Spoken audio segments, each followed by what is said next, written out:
Welcome to Profiles in Eccentricity, a show about weirdos.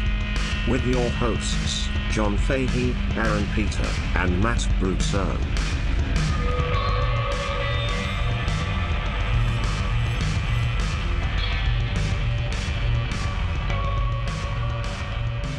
Hello, folks. Welcome to Profiles in Eccentricity. It's a show about weirdos, doggone it.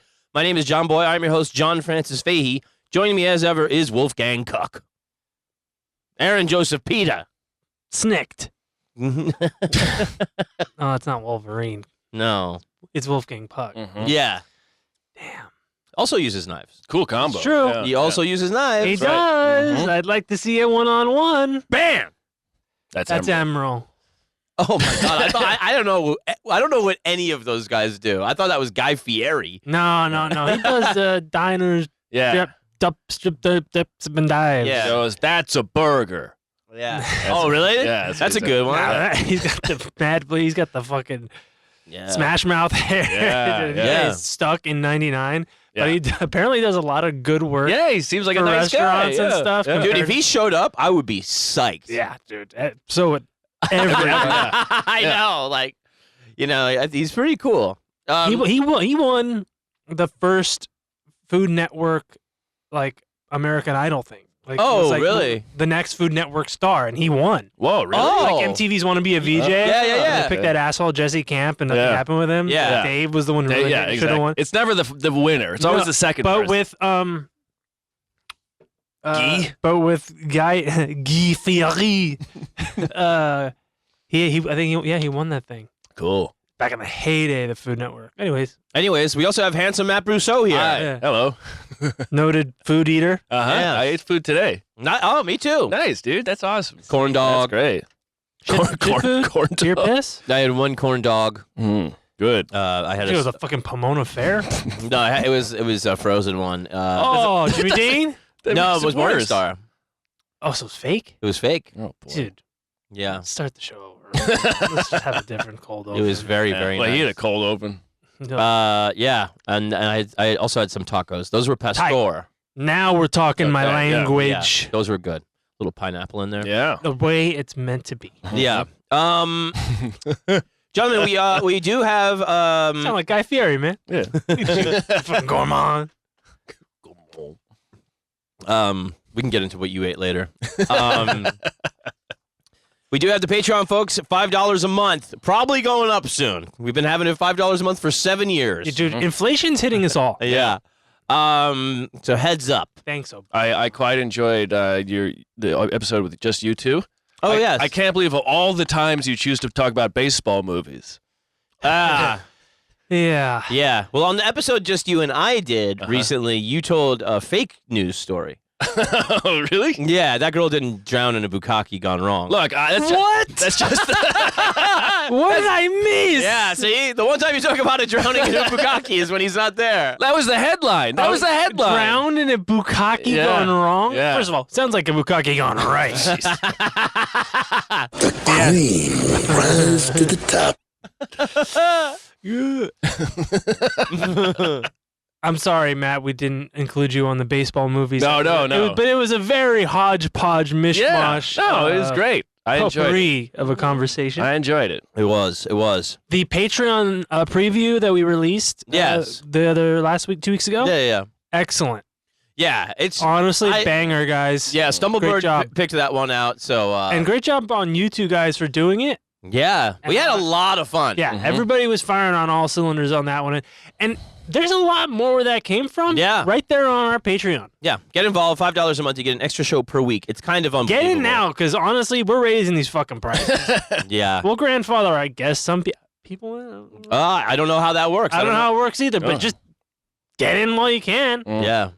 But Matt, you have a special for us. I do. What's going on here? And as What's I going mentioned on the last Patreon, Is it I don't know what was it. Is it pyramids? We gotta know what's going on. Aaron- we do Aaron's have to- stuck on pyramids. Yeah, and they're stuck on him. I don't know where I got this from. It was in my list, and I looked it up, and I said, that's interesting. And then there was no Wikipedia about it. Whoa. And there was one article I found that did not have enough info. And then I found a book that was written about it. So You read a book? I read a book. Wow. My God, Matt. Good for you. But I'm going to take you to February 11th, 1962. Pomona Beach, Florida. Beautiful Pomona. Temperature, balmy 75 degrees. I looked it up. Sunshine and bright, the ocean in view. 4 men in white golf caps and Italian sunglasses step out of a limousine in front of Taylor's jewelry store. 1 man remained behind the wheel. Uh-oh. That's not good, Aaron. I think they're going to rob this joint. Uh-oh. The 4 men were wearing plastic masks, the masks smiling happily. And why not? Among them, they also had 5 pistols, 3 transistor radios, ammunition, and handcuffs. They walked into the store expecting a little larger of a crowd and were pleasantly surprised to find just 2 men, both employees and both quite docile. They tied them up with telephone wire, then the back room door locked. Took 10 minutes and a tip from the manager to find out which key to use to unlock the door. They had to put a gun to his head. Then they had 20 minutes to loot everything they could. Diamonds, rubies, emeralds, tucked into rings and necklaces of gold, silver, and platinum. People passing by saw the smiling faces and assumed it was just happy employees. They waved. The men in masks waved back.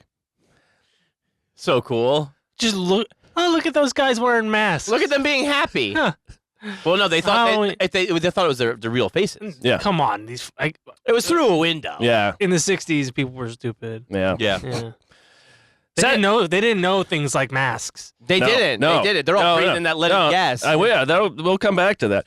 People passing by saw the smiling masks and satisfied with their haul, the men went to leave, but the front door was locked. They could see the limo, and the driver could see them, but they could not connect. How do we get out? Eventually, they put another gun to the head of the manager, and he pressed the buzzer to unlock the door. God damn it. Out they ran, knocking over a woman walking past. 3 of them got into the limo as it revved up and reversed. 1 man, slightly late, took a trunk to the ribs and got knocked down. He got up. Limousines? Yes. If you're robbing a fucking jewelry store, This Yeah. is my limousine. yeah, this is my limousine. No, this is my limousine. Wait, were there multiple limousines? Just one. Okay. That man got up and he got in the limo as it Austin Powers between 2 tightly parked cars that they hadn't planned for. Oh my God. Austin Powersing is a verb. It's Yeah. excellent use of what we call that diction. Yes. Excellent diction. This wasn't in the cards, of course, but eventually forward and reverse and forward and reverse. The limo pulled out and drove to the end of the beach. Men got their haul and hopped into 2 boats. One took off. The other one stalled when the engine flooded. They hadn't planned for that. The stalled men found a rope, and the other boat pulled back around and grabbed the rope they towed. Then the rope snapped. One of the men jumped into the water and grabbed the broken rope, climbed onto the good boat, and held on as they slowly towed the stalled boat out into the ocean until it was eventually able to start. And off they went with the biggest jewel heist in the history of the United States. $1.75 million, about $18.2 million today. And tell me what year this is? 1962. 62. Yeah. And those limos are getting, what, 4 miles a gallon? Yeah. I mean, these guys, they put some money into this. Abandoned the limo. They abandoned the... Jesus. You don't come back. That's to how that much sort of money thing. they made. Jesus. Gentlemen, This was my limousine. Now I don't give a shit. Now it's that homeless lady. I got it. Yeah. My limousine. She's only going to set it on fire. I got it from these nice smiling guys. gentlemen, this is the story of the Panczko brothers. Panczko. Spell it? Panczko. Oh, what are they, fucking Baltic? Polish. Panczko. Panczko. That was Is that Baltic? an American rewriting. I think in Polish it'd be Panczko. Ah. But they were Polish. They How are many Polacks does it take to use a limousine around a fucking jewelry store? 3. Yeah. This is- Successfully. Very successfully. Yeah, they did a great job. Yeah. Well, this is the story of the Panczko brothers. I got this. The book was The Polish Robin Hoods by by Bowman and O'Brien, 2 Yeah. Chicago Tribune reporters who. The Polish Robin Hood stole from the poor and gave to the rich. Dude. They fucking... All their submarines have screen doors. I mean, what's going on Yeah, with these guys? My dad is in my head right now. Oh, he was good with the Polish joke? You know, I think I have some early memories of that. I think Not a- our generation, we just had a lot. I think I just remember him saying Polak. Yeah. I don't remember a lot of like how many fucking Polacks. Yeah, yeah, I yeah. just remember him saying Polak. Yeah. Yeah, a yeah. couple times For sure. which is funny. It is. It's Which- it's a hard. It's like Jew. It's a hard word. It's the proper word. Mhm. Yeah. But how you say it? Yeah, yeah. Mhm. 2 Jew. fucking Polacks Fucking came in. Polak and this Jew. Yeah, fucking Polak walking around trying to figure out what's going on. Guess what? This guy's a Jew Polak. It's correct terminology. Yeah. When you, But your it depends how you say your it. vibe is problematic. Yeah, Matt. absolutely. Mine. You should work on your vibe on the way you say these things. Okay, Panczko. we'll work on it tonight. So the main source is Polish Robin Hoods. I found, thankfully, a lot of newspaper articles to back up things and double check some dates. There was a short Gangland Wire recording by Gary Jenkins, Cam Robinson, and some guy named Whitcomb. Episode 29 of Coffee with Colada briefly touched on one of these stories. So, Coffee with Colada? I gotta know more. he's an old Chicago mobster. Yeah, colada. Yeah. Oh, yeah. it's not like two drinks, like coffee and a colada. No. He's Bacardi? got like the little breathing tube, and he's talking. He's like, yeah, I did. That guy did. Some that of thing those with that guy. those guys always have breathing tubes. Yeah. No shit. They're Yeah. fucking inhaling cigars for 25 Yeah, years. and they don't get up. They don't No. exercise. No. No, but he has a YouTube show where he talks a lot about Sponsored by dealing BetterHelp with- I think there was a and BetterHelp. AG1. Yeah. So okay, let's go back to how they got it. Their parents, the Panczko brothers' parents, Peter and Eva Panczko, moved from near Warsaw, Poland, to a Polish community in Chicago around 1900. They got a job baling rags in newspapers in Humboldt Park. Wow. They would have 8. Back when jobs were jobs. Yeah, we're real men. And, Put this rag in that paper, kid. Yeah. Bind it up. They would have 8 children. The first 2 died in infancy. Oh. Daughter Louise was born in 1913, and then over the next 10 years, John, Edward, Joseph, Frank, and Paul. Our focus will be Edward, Joseph, and Paul. They would be later known as Butch, Pops, and Peanuts. Uh-oh. They grew up in the Badlands near Grand and Ogden in Chicago, today just north of the West Loop, a land of pimps, prostitutes, thieves, and underworld creatures. No word if that's... Underworld creatures? Yeah, no word if those people are still there. Chuds. I think it's the lichens. Like gang folk. Yeah, like it, yeah. They grew up poor and spent most of their days looking for food. At Christmas, they could never afford a tree, but one year, Joey found a wreath in someone's window, and suddenly the Panczkos had a wreath. And then most years, he would find a chicken for dinner, too, from someone else's place. Jesus Dude, Christ. imagine not being able to find a tree. Yeah. Yeah. You can go cut one down. Yeah, but you have to have a saw. In Chicago? Yeah, Dude. yeah. Maybe Where they live, there's not a lot of trees No, I know, to cut I down. know. I'm being an asshole, but still. taking one out of the public park, like, fuck these people. Yeah, Yeah, dude. There's a lot of fucking parks. You could put any kind of tree in your house. Now, when they were growing up, they had no tub or shower. Once a week, they showered in a local field house. They did have a stove, so for coal, every morning the father would bring all the kids in a wagon to the rail yard and scavenge for coal, usually the stuff that fell off the hopper.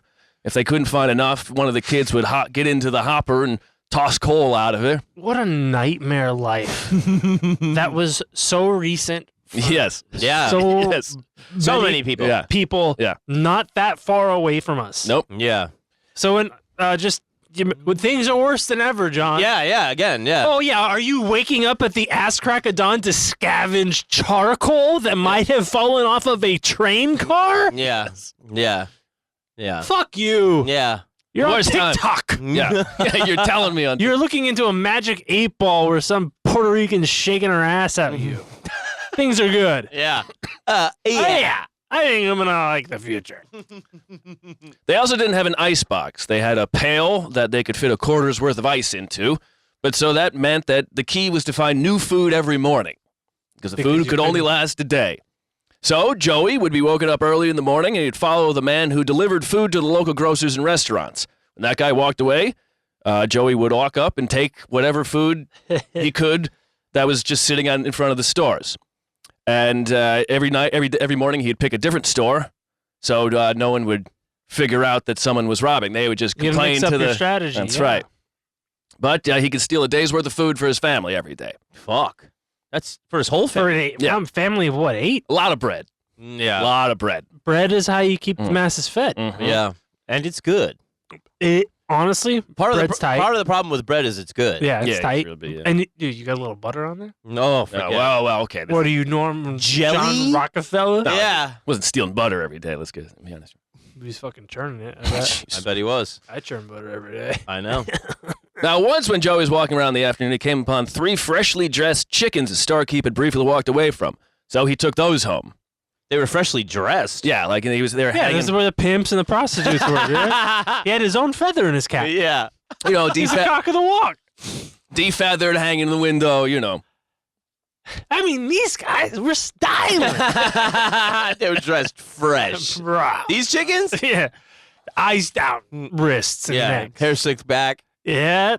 He's got the process. Yeah. Jacquard Noir. Yeah, he's got the grill on the beak. Now he took the 3 chickens home, and they didn't have space in the house to keep 3 chickens fresh. So he went to the alleyway to toss one out, and a neighbor was like, "Hey, what are you doing? How much you want for that chicken?" So Joey had a new idea. I'm a chicken salesman. So every day he'd go to the store, rob some chickens, and sell them to his neighbors. Aw, pure profit. And this worked out until the store owner caught him and gave him a thrashing.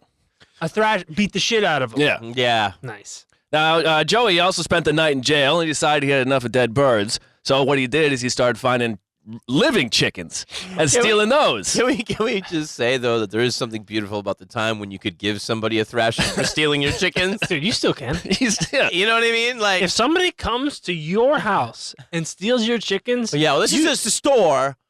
But I mean, don't probably- act like that guy wasn't living above the store. Yeah. yeah, This is Chicago Yeah. in I 1914 or whatever. I know, but you can. Same shit. You don't care. You can just hit a. You can hit a kid. You still can.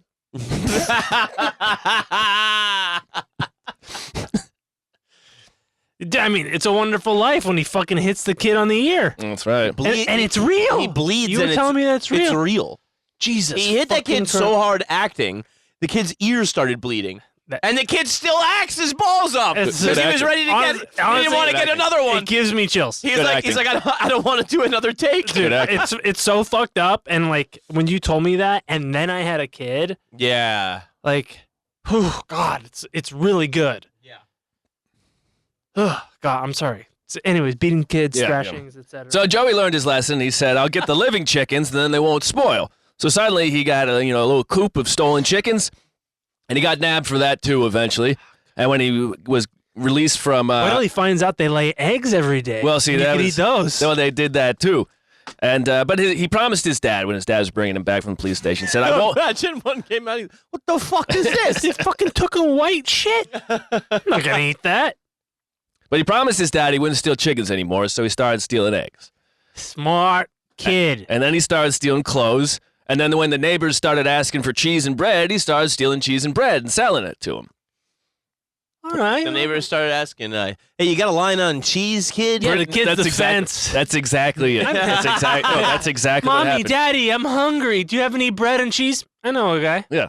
I know a kid. I know a kid. You know, there's a little thieving bastard here. Yeah. You know, I know what he does because I see him bruised up. Yeah. And I know he gets a good thrash. He gets good thrashing, but he likes that money. But honestly, it's just the best. It is. Yeah. Yeah. It's the best in town. It's fresh. Yeah. His And, bread not stepped on. and there's something about knowing he suffered for it. Mm. It makes you really want to It's like spend kind of with those him. blood diamonds, you know? Yeah. But like blood bread, Yeah. you know? Pain eggs. Now, once when he and a buddy of his were caught with cheese they had stolen, he told the cops that he had found it. And when him and his buddy went to trial, and he told the judge, he said, "Yeah, I stole it." And his friend said, "No, I found it." And Joey got a year in juvie, and his friend didn't. Fuck. And he learned his lesson there. Yeah. And I imagine juvie in 1925 25. is full of bad shit. Yeah. Not a good time. No. No. No. God damn it. Yeah. A year for fucking cheese? Yeah. Yeah.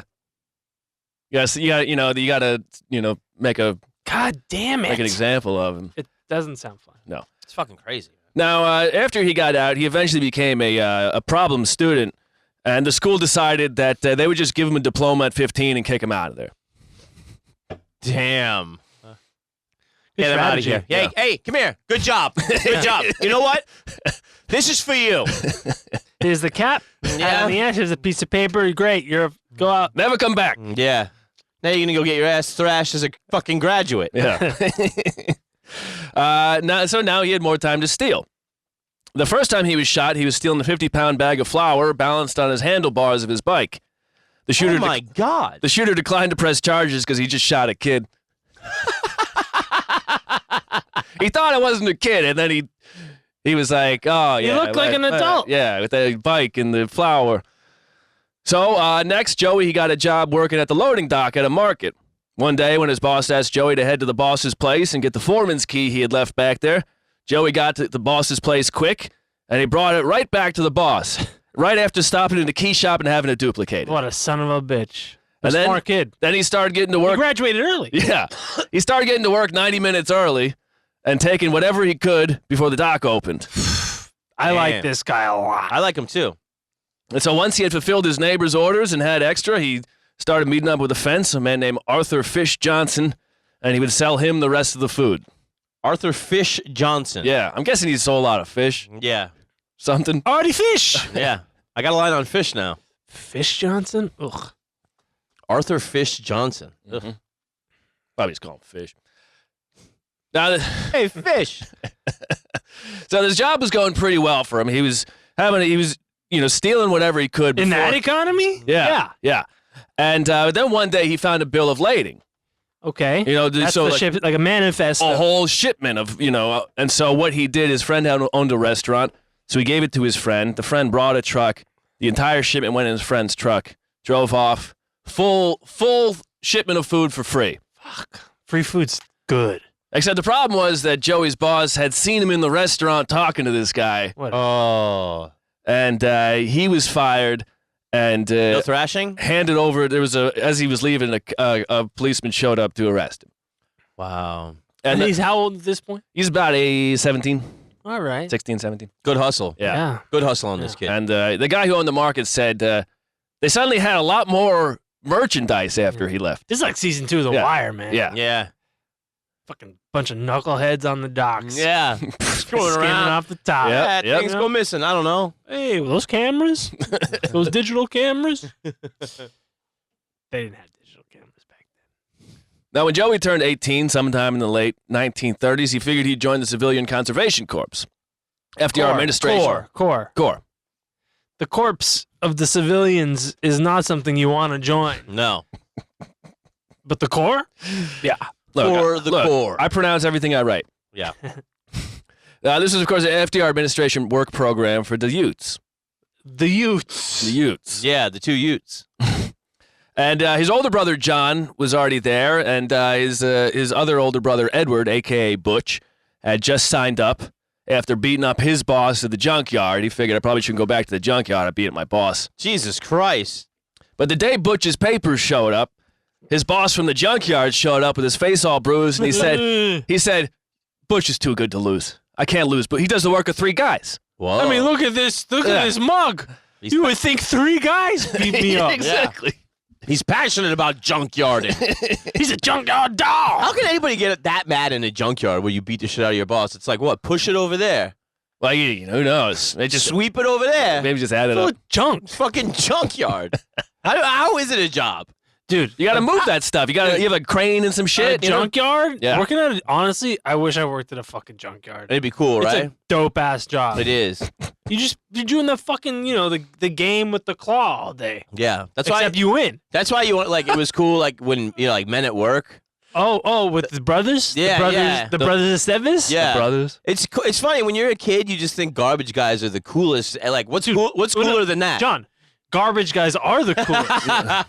I know. Yeah, it was pretty cool when I was a reporter. It's true. If you don't think garbage men are like the fucking grease that keeps the wheels of this country turning, Yeah. Mm. you're Oh, out yeah. of your fucking mind. I remember when Yeah. the garbage men in New York went on strike for like a week, and they're like, all right, you guys get double your pay. There's enough of this. can't, Enough of this. dude. I can't believe I can't believe New Yorkers let it go a week. Yeah. Yeah. It might have been that more. shit piles up, then the rats start breeding, then the fucking Yeah. League of Shadows comes. Yeah.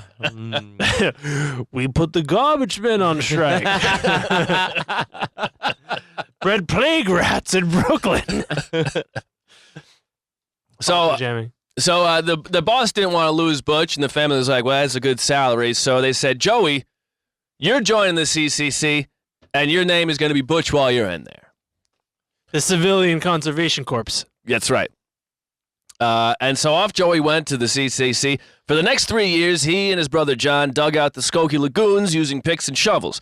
Can I ask you, This is still in the 20s? This is late 1930s. Late 1930s. So this is part of FDR's New Deal. Yeah. Okay.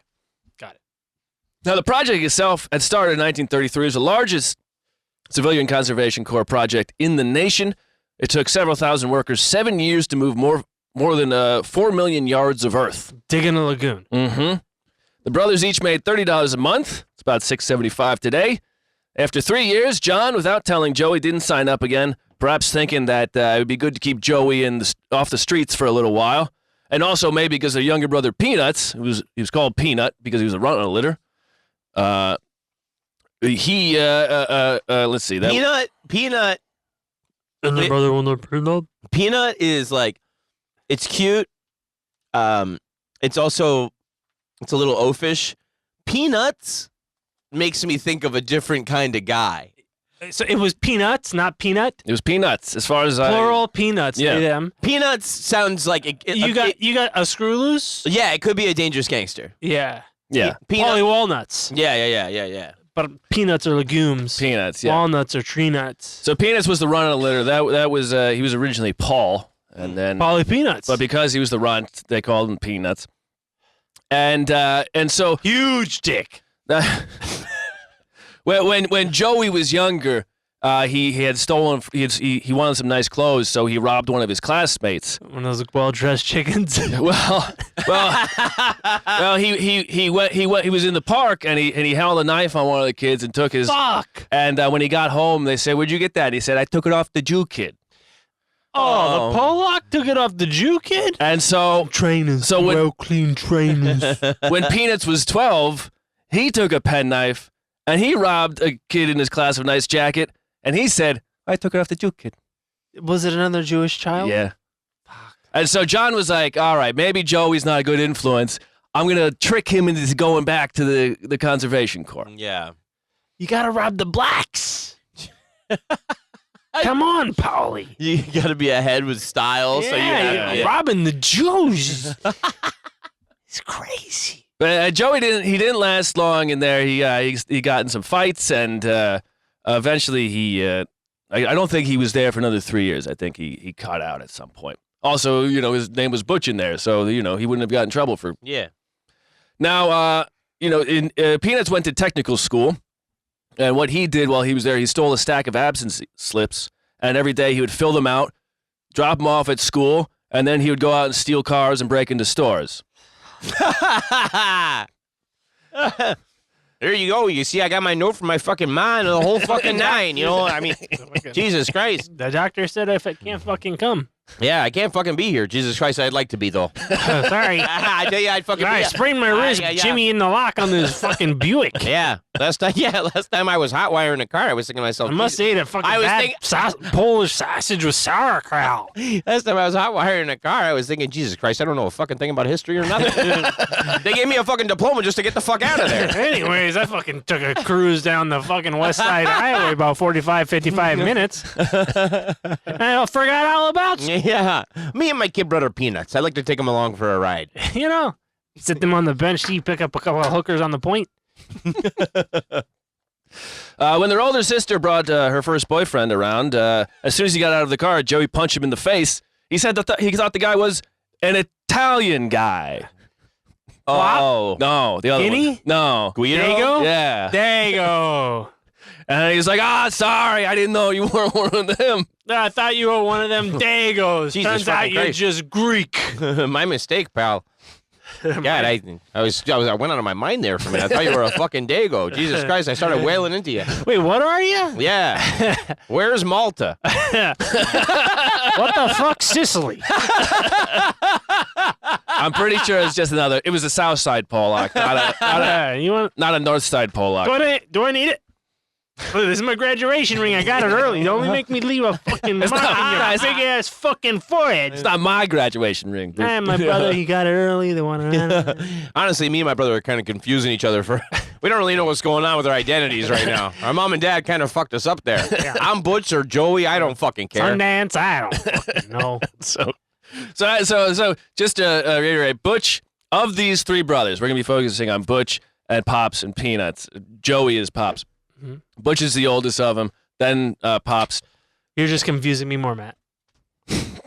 Oh, wait, no. We can do this. Yeah. Butch is the oldest Of these three, yes. of the We're three. focusing on 3 of the 4. Yes. Yes, Butch. Frank is the one we don't care about. We John. don't- wait, John. Oh. what? There is I believe there's a Frank too. There is a Frank too. Becoming fucking who's on first? Yeah.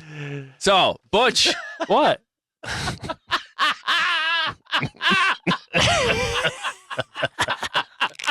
It's so disruptive. I know. but It's so funny. What are you asking me It's a for? great. Yeah. Matt, I'm so sorry. I said Frank is the one we're talking about, and he goes John, and you go what? All right. Butch. Peanuts. No. Fuck them. Butch. Penis is the baby. Butch, Joey / Pops. Butch Pops Peanuts. Peanuts. Yeah. And that's it. Those are the focus. We don't give a fuck about the other ones. Nope. Certainly not the dead babies And at all. And for further clarity, Joey was also AKA Butch. Briefly. Very briefly. Briefly. Yes. So he's the second Butch? Jesus Christ. Now, I'm the night owl too. yeah. Yeah, exactly. I mean, so I'll start calling him Pops when he gets his nickname, okay? But now, January 17th, 1940, Joey hits the newspapers for the first time. Him and a partner were so loud trying to move a safe, a neighbor next door heard. He gets written up in the newspaper. Yeah. Okay. Him and a partner had broken into a store, and they was trying to steal the safe, but they were so loud about it, a neighbor next door heard. You guys must be fucking Italians. How loud you is. Get under it. Jesus fucking Christ. Watch me. Oh, my fucking Pollock, back. sir. Oh, my God. You broke the fucking mirror. Sitting here, Jesus. fucking bad luck, you Pollock bastard. Oh, we got to get this fucking thing out of here. Shit.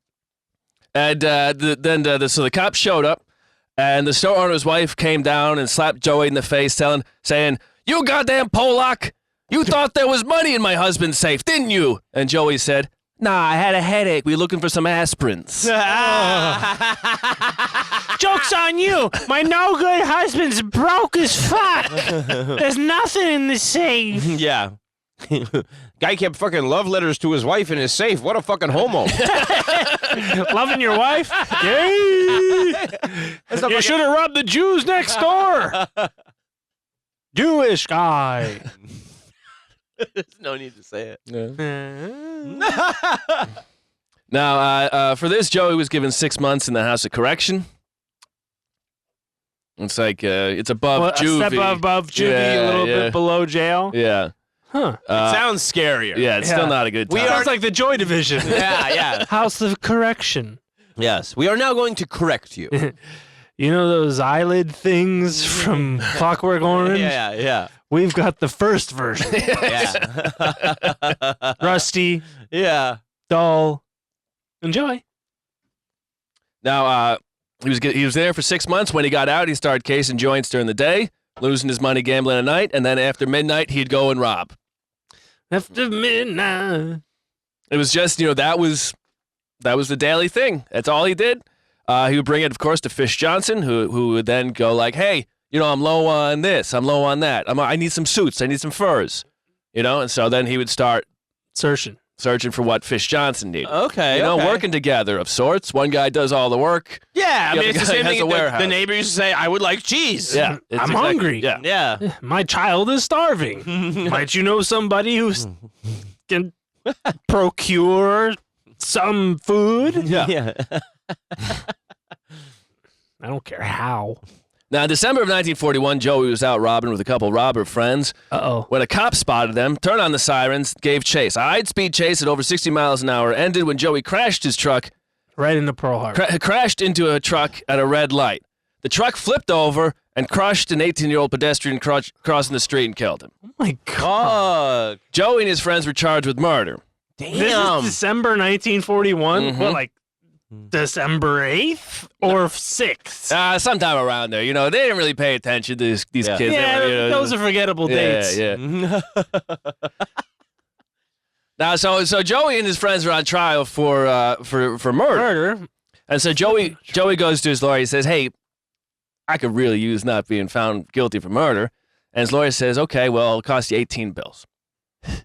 No, that's a very good. It's a very good point. Don't want to be found of murder. And Client wishes. so $1,800 later, the coroner finds a ruling of accidental death. Yeah. Oh my God, man, those. Well, it's Chicago Yeah. in 1941, so that's Or 1999. Yeah. Exactly. Yeah, it depends on who you know. yeah. And so he was out of jail for a few months anyway. March of 1942, Joey was on a date when a guard he knew from the House of Corrections approached him and said, "Hey, Joey, I got a great score." So a guard Mhm. that used to be in charge of keeping him in the House Yeah. of Corrections So, is approaching him on the outside saying, "Hey, I got a gig." so here's No, I got the correct way to do it. Yeah, I did. I work for the House of Corrections, man. yeah. Duh. You come in here and you get good tips. Yeah. Not go to jail tips. So here's the thing about a lot of the jails in Chicago at this time. The guys working there were Should have been affiliated in there. were affiliated with the mob Yeah. because it was all this incestuous. And then you can smuggle stuff into them and all that. Exactly. So when Joey was in the House of Corrections, he probably paid this guy some money for like maybe a better Cell job. phone, Yeah, like that. yeah, right. Yeah. I got to get my kid brother these Lucky Strikes in there. He's dying. I mean, he's got to have these fucking things. And he needs a fucking fleshlight and some Chesterfield. What can you do for my kid bro? They got him down there in the fucking House of Corrections. They're peeling his eyelids back. They're showing him They're fucking. fucking showing him fucking Mickey Mouse. Yeah, they're showing him fucking donkey They're fucking showing shows. Song of the South and shit. It's fucked up.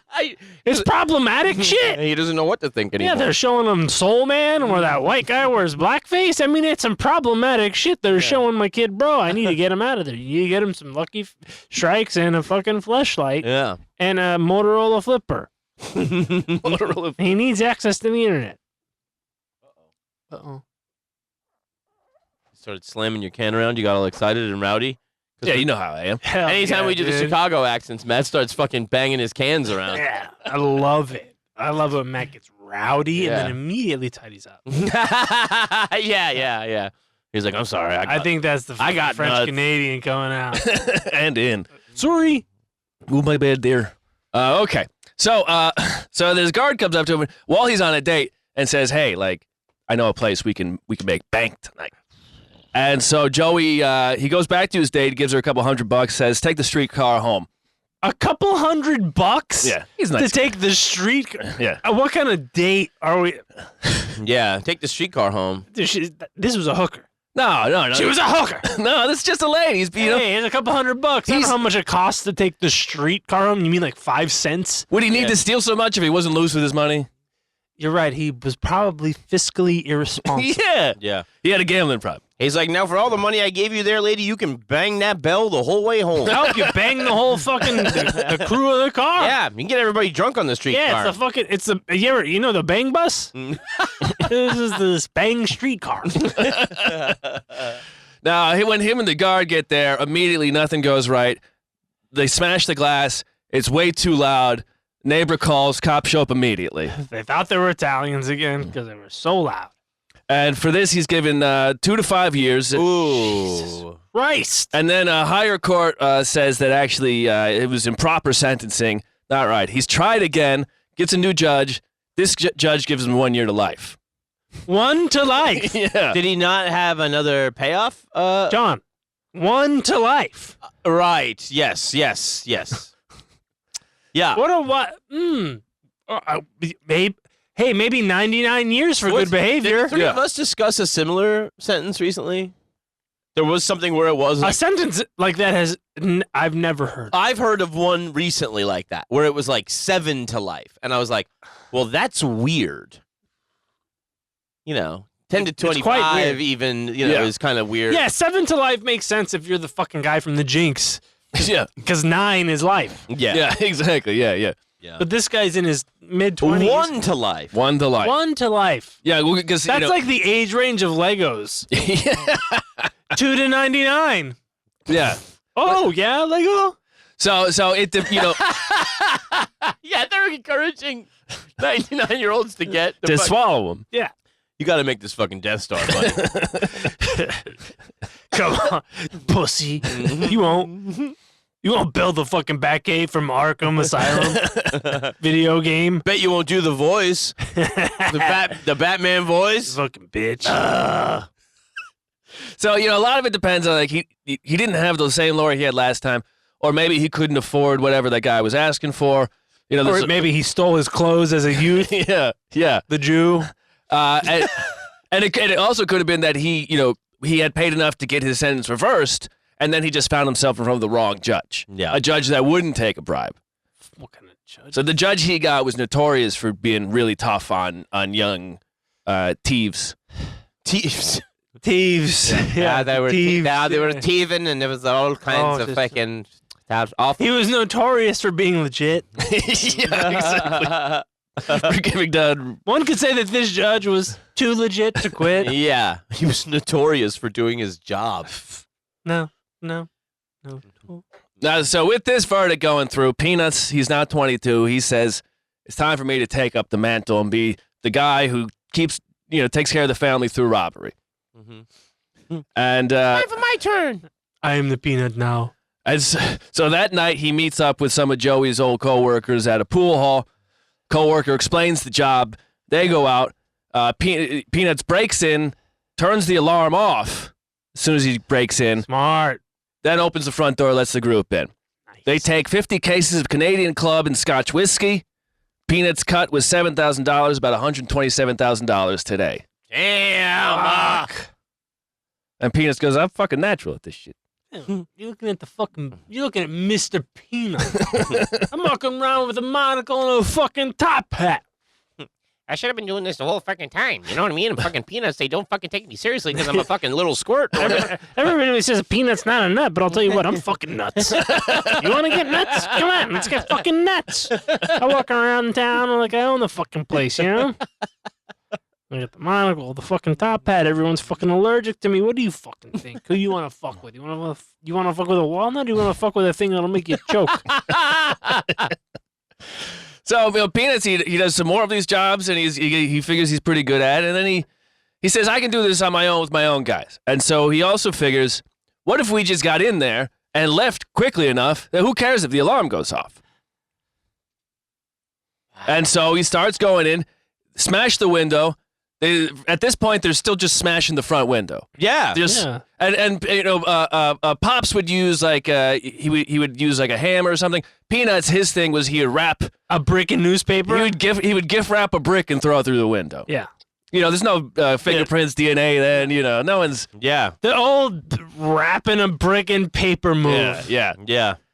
And Gift wrapping it too. Yeah. Before you because take his mother something. was a baler. because She knew how to bail the newspapers, and Yeah. so he knew how to tie a tight bow. well, here's the thing: if someone sees you walking down the street, it looks like you're carrying a gift, Yes. not a brick wrapped in And newspaper. meanwhile, you're not a giver, you're a taker. Yeah. The whole time. yeah. And nobody knows. Yeah. Your gift is thievery. Yeah. And your gift is also duping the unsuspecting citizen that sees the best in everyone. Yeah. And says, look at that fine young man going down the street bringing his lovely lady a gift. A fine, perfectly rectangular cube of ham. Yes. Looks heavy. He does. Good Yeah. ham. He's bringing to his betrothed who he never fucks. Not until they're consecrated in a Yeah. house of God. In a corpse. Oh, he's risen. Yeah. Now, so what they do: smash your window, get in there, grab everything you could, run out.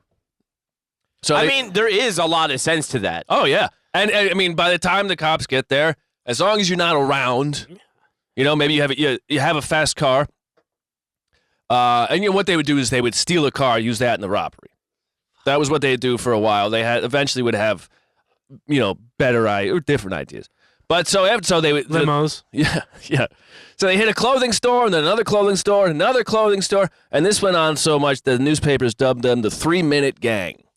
Smart. They'd be in and out in 3 minutes before the cops ever got there. Now, the 3-minute gang, is that related to the woman dies in No, tragic no. Bugatti accident? No.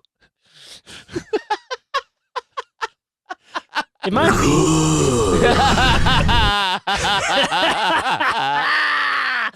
It's good to be back, gentlemen.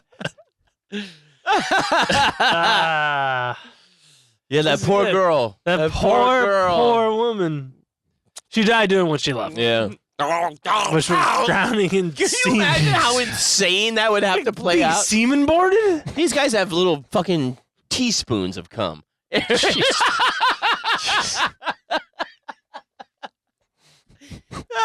Still swallowed it. Nice. Not spitting up. I'm Nice. not like this fucking loser who drowned in it. Yeah. Life hack. Swallow it. So this time it's World War II. There's rations and everything, which means that some products are worth a lot more. So for Fish Johnson, he steals a bunch of hosiery. He gets $20,000 for that. Because nylon Yes, was so right. valuable. Right. Yes. Because nylon was a relatively new invention. Mhm. Yes. I don't know what they used it for in the war. I don't either. Fucking, I don't know. J. Edgar was but- cross-dressing But that around. was why people were doing the pencil trick. Yes, on the back of their calves to look like they Oh, had. I didn't they know were that. wearing that. Yeah, to look like you had a seam on the back. You would just draw it with a pencil. And now fucking Chalk, slutty emo charcoal girls thing. just get the tattoo. Yeah, I didn't know that, but You know, sure. different form of rationing. Honestly, John, you want those girls. Okay. All right. That's good to know. The girls that get that tattooed on their legs? Sounds pretty neat. Yeah. It's pretty nice.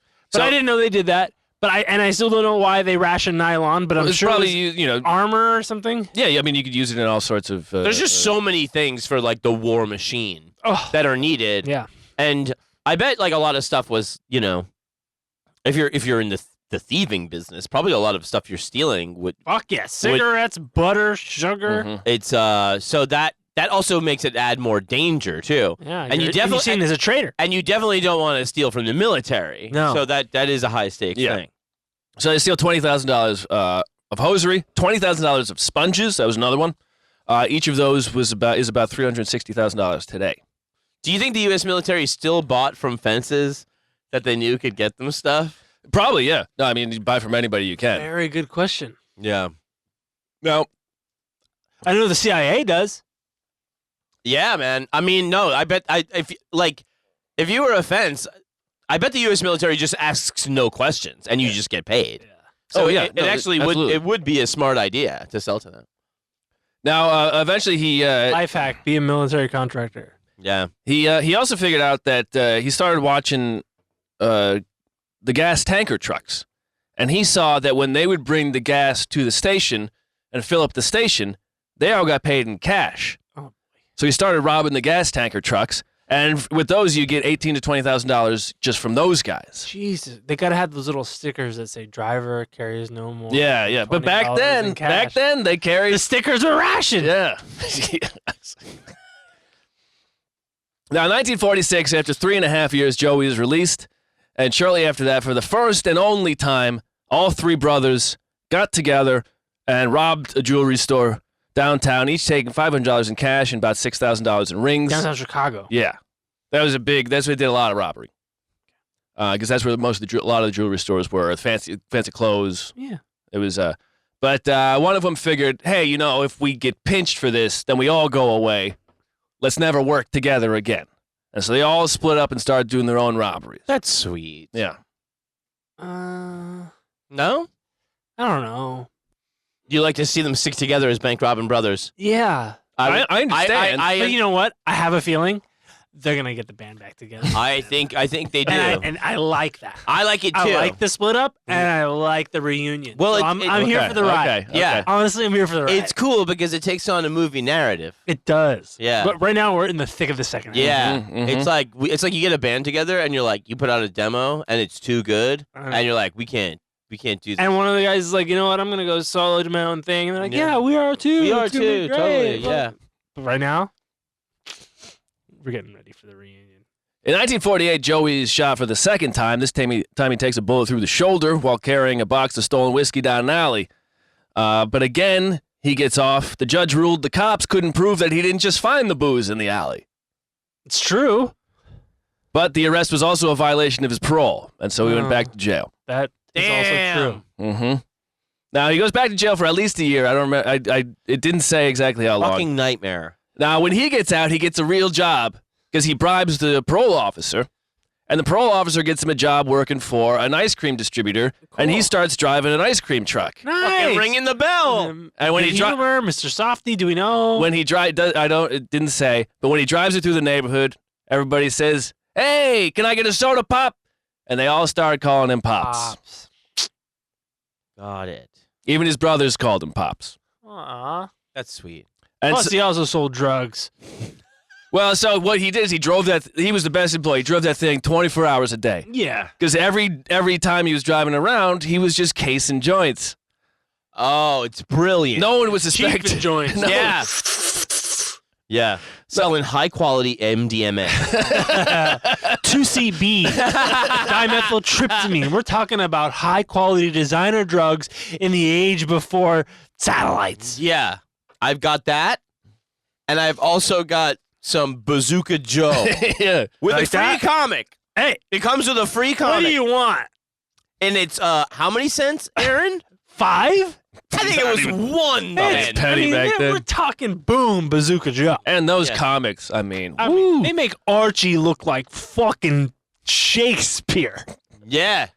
Yeah. They're good. which is good. They're good. He's They're, good. they're real good. Shakespeare's bad. Yeah. And so he started just driving the truck around casing joints, and then at night he would go rob those places. And one night he has He turned the music off when he was robbing them. But one night he has a great night. He goes and robs his jewelry store. Fucking ice cream truck creeping up in the dark. He wouldn't use the ice cream truck for the robberies. Of course, Just for the I'm sure. cases. Yeah, they're too low to Is the it ground. Pollock?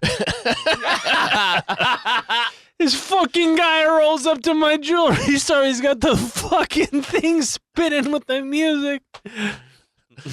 So one night he has a great night because he robs a jewelry store. He runs out of there before the cops show up, and then as he's running away, he finds another jewelry store.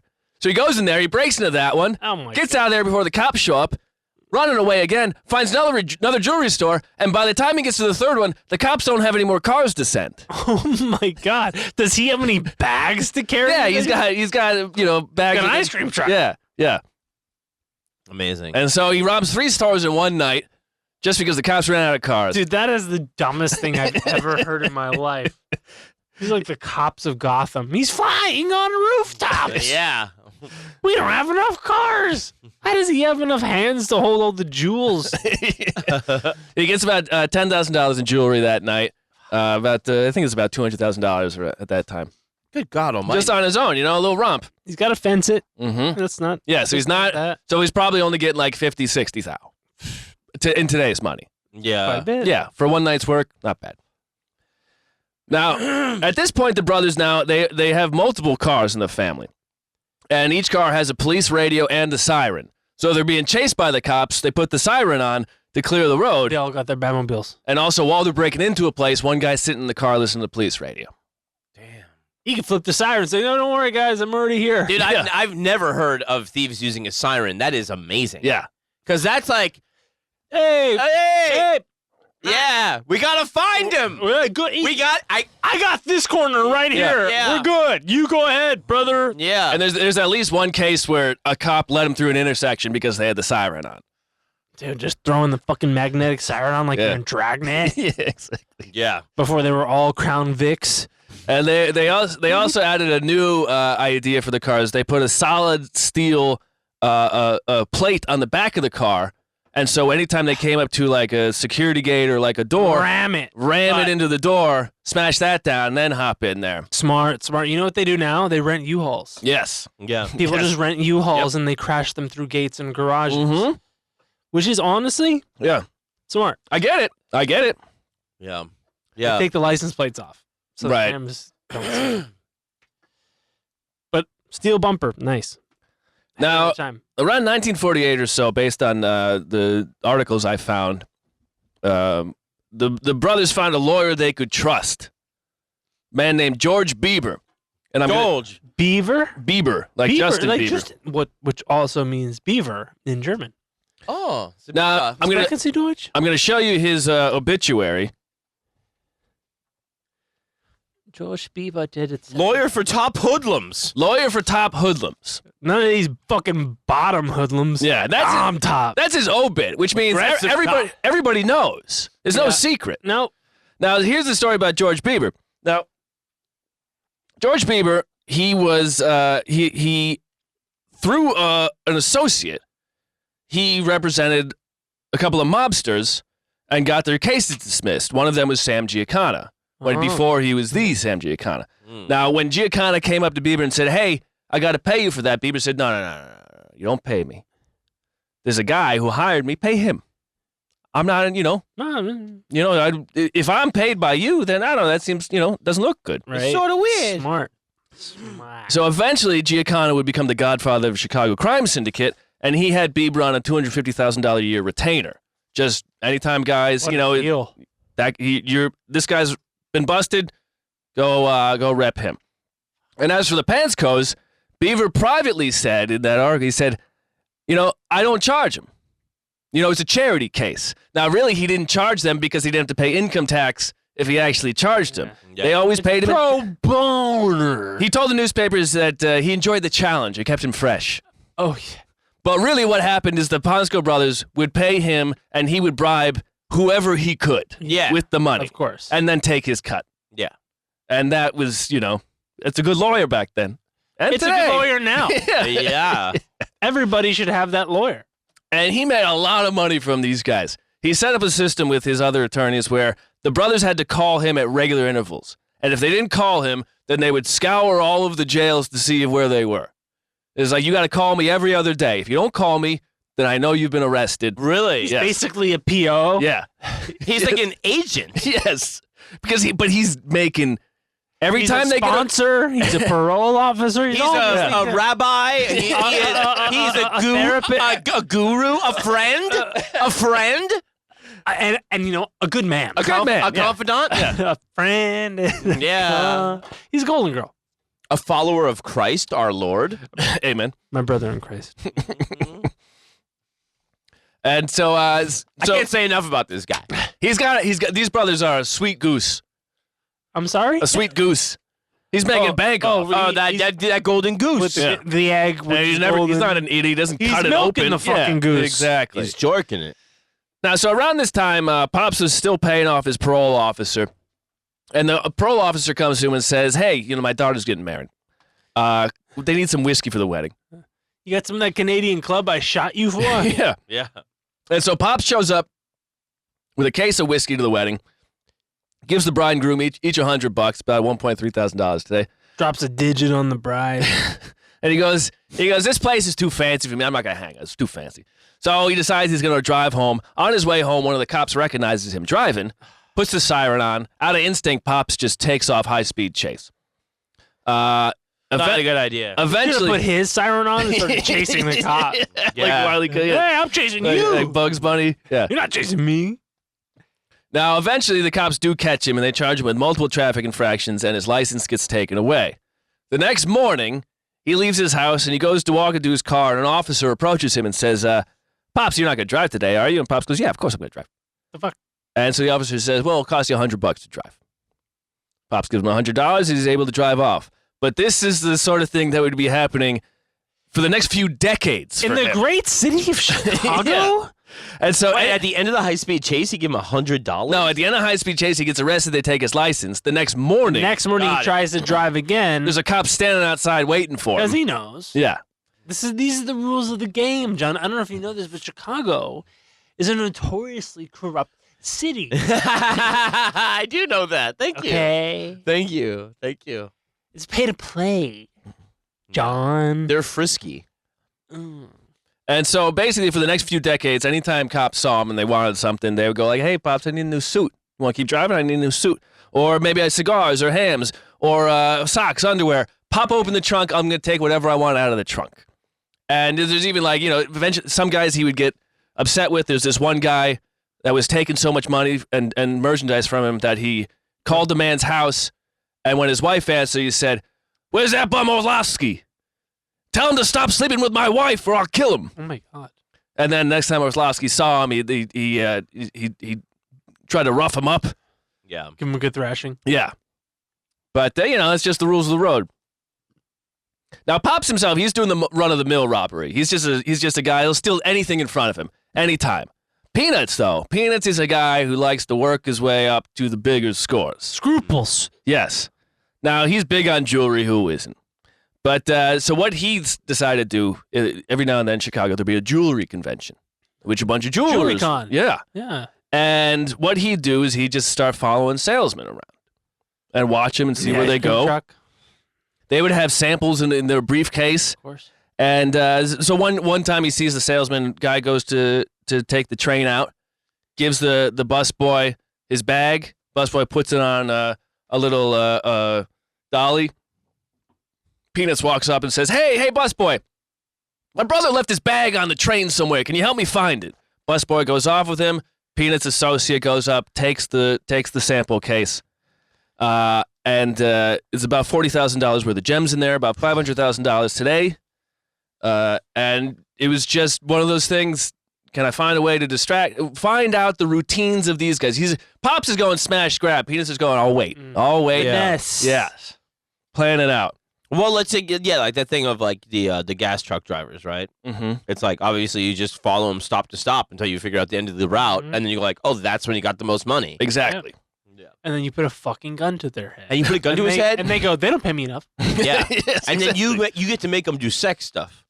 You get Did you say sex stick? Sex stuff. Oh, okay. You get to make them do sex stuff. Yeah. Honestly, it's a perk. That's the perk. Mm-hmm. That's The money is just like, oh, Well, the gun to his head also, and the. Well, how else are you going to get erected? Yeah, thank you for bringing that up. Thank you for bringing That's a that very up. good point. Yeah, That's a very good point, Aaron. Yeah. Salient. Cogent. So the brothers would also, Peanuts especially, would figure out a better way of doing this because the salespeople would eventually, start knowing to look out for them. But the brothers had this other scheme. Is what they'd do is they would follow the car, get the make, model, and license of the car, call the police operator in another district, give a fake name. Hey, it's Sergeant Thomas here, Yeah. 8th District. I got a siren and everything. Say your computer's down, and you need Computer? for What year is this? No, but like you would call your district, but you say the district's computer's down, so I got to call yours. Computers. But whatever they look, the registry. Yeah, my Dewey Decimal System Yeah. is all fucked up. And you say you need info on a car that you've been watching. The operator, you give them the make, model, and license plate. The operator confirms it. They give you the person's name and address. You hang up. You call a dealership where the car might have been sold, or any dealer. Let's say it's Cadillac. Call a Cadillac dealership. Tell the customer service that you're a key shop. Customer came in, locked out of their car. You need to make a new. They lost their key. You need to make a new key. You repeat the info the police gave you to confirm make, model, license, address, name, and the customer service at the dealer gives you the serial number you need to make a new key for the car. Now you have your own key for someone else's car. Dude, just get a job. This is the job. Yeah, but This is the job. That's The not, action is the juice. I Yes. know it. Also, that's yes. not a lot of work. No, that's actually really easy. Matt just explained it in like 2 minutes. It's true. Mhm. That's true. I take That it call back. took 10 minutes. I take max. it back. I take it back. But Hey, I got a fucking car down here. hey, check it out. It's a fucking. I don't like the looks of Buick this guy. He Ringo, could be a fucking Dago or anything. One of these Polacks, maybe even a Jew. These are all I don't know. proper terms. You know, they got these guys bashing into fucking jewelry store windows and all Yeah, that. they don't even wrap the brick or nothing. Anyway, I think this guy's not on the up and up, and I need help out here with this Chrysler. Here I go. It's 7-9er, fucking WW2.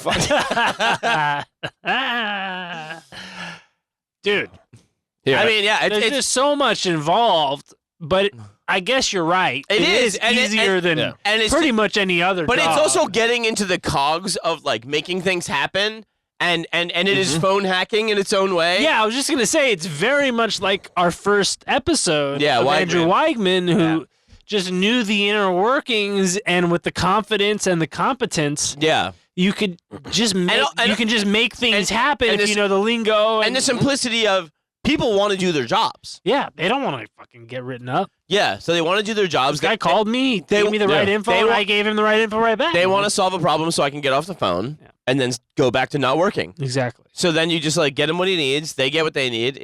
That is very brilliant. Yeah. Here is a picture. And Polacks of all people.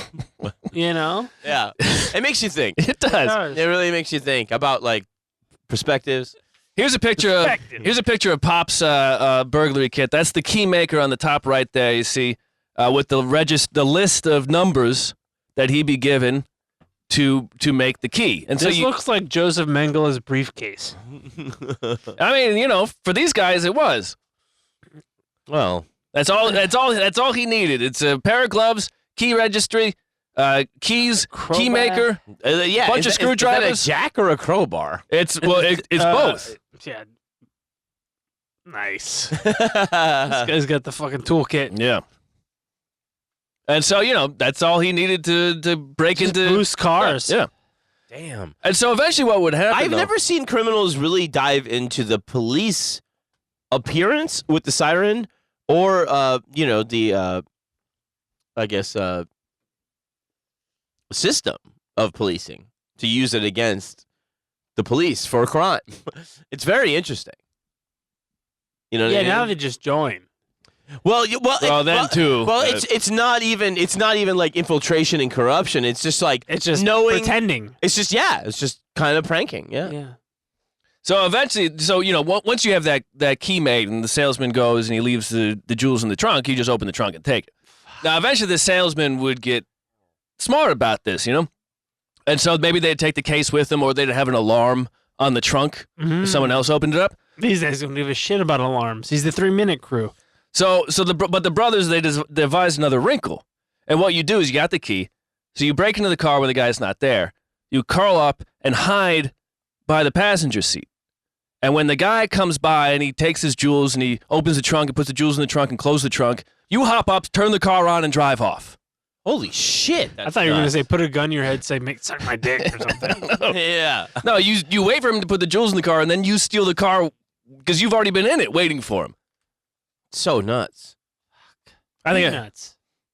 might be the smartest thing these guys ever did. Yeah. Yeah, that's a good one, man. Yeah. So wait, who is coming out? Is it the store owner or is it a customer? No, it's the jewelry salesperson. These people they're going store to store, going like, hey, we got the new jewels. Here's my sample case. It has $50,000 worth of jewels in it. Got it. Yeah. Fuck. Yeah. Damn it.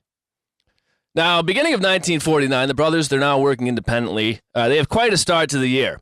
January, Pops was casing a railway truck for a while, and he'd been watching it, and the railway, they kind of had an idea, and so they pushed... driving around in an ice cream truck. Yeah. What the fuck is Mr. Softy doing around these parts? Nobody hangs out by a rail yard. This guy's playing music. Not even junkyard guys. Well, someone was hanging around there, and when Pops broke into the truck, there was an off-duty police officer who said stop, and Pops tried to run off. Man shot him in the groin. They arrested him. They shot Pop in the groin? Yeah. Is this his third shot? Yeah. Shoulder. That's why they should call him Pops. Look at this asshole. Here's a picture of him. There's way more blood at the scene. Oh, damn.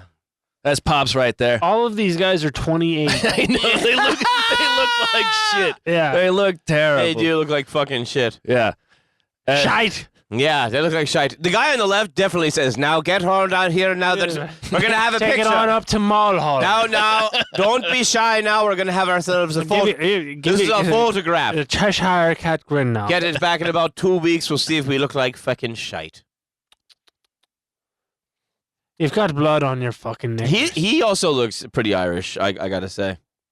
He's Polish, John. I know, but he I mean, he's got the hat, and I guess He's got the fucking hat. Everybody, He's got everybody, the Kangol worn properly, basically. I think everybody in Chicago looked Irish. Yeah, probably. Except for that one guy who. I mean, if Samuel L. Jackson wore his Kangol the right way, I might think he was Irish. I think so too. That's fair. Wore it the right way. Yeah, forward. Now, so Pops, Pops was he was arrested, but first they sent him to the hospital. Now, while he's in the hospital, Peanuts and his squad were arrested in connection with a series of break-ins. Jesus Christ, the family's falling apart. Butch was arrested for strolling in the area of a bullet-ridden car carrying 10 cases of stolen whiskey that had just been shot up in a police chase. Butch goes, I was just out taking a piss.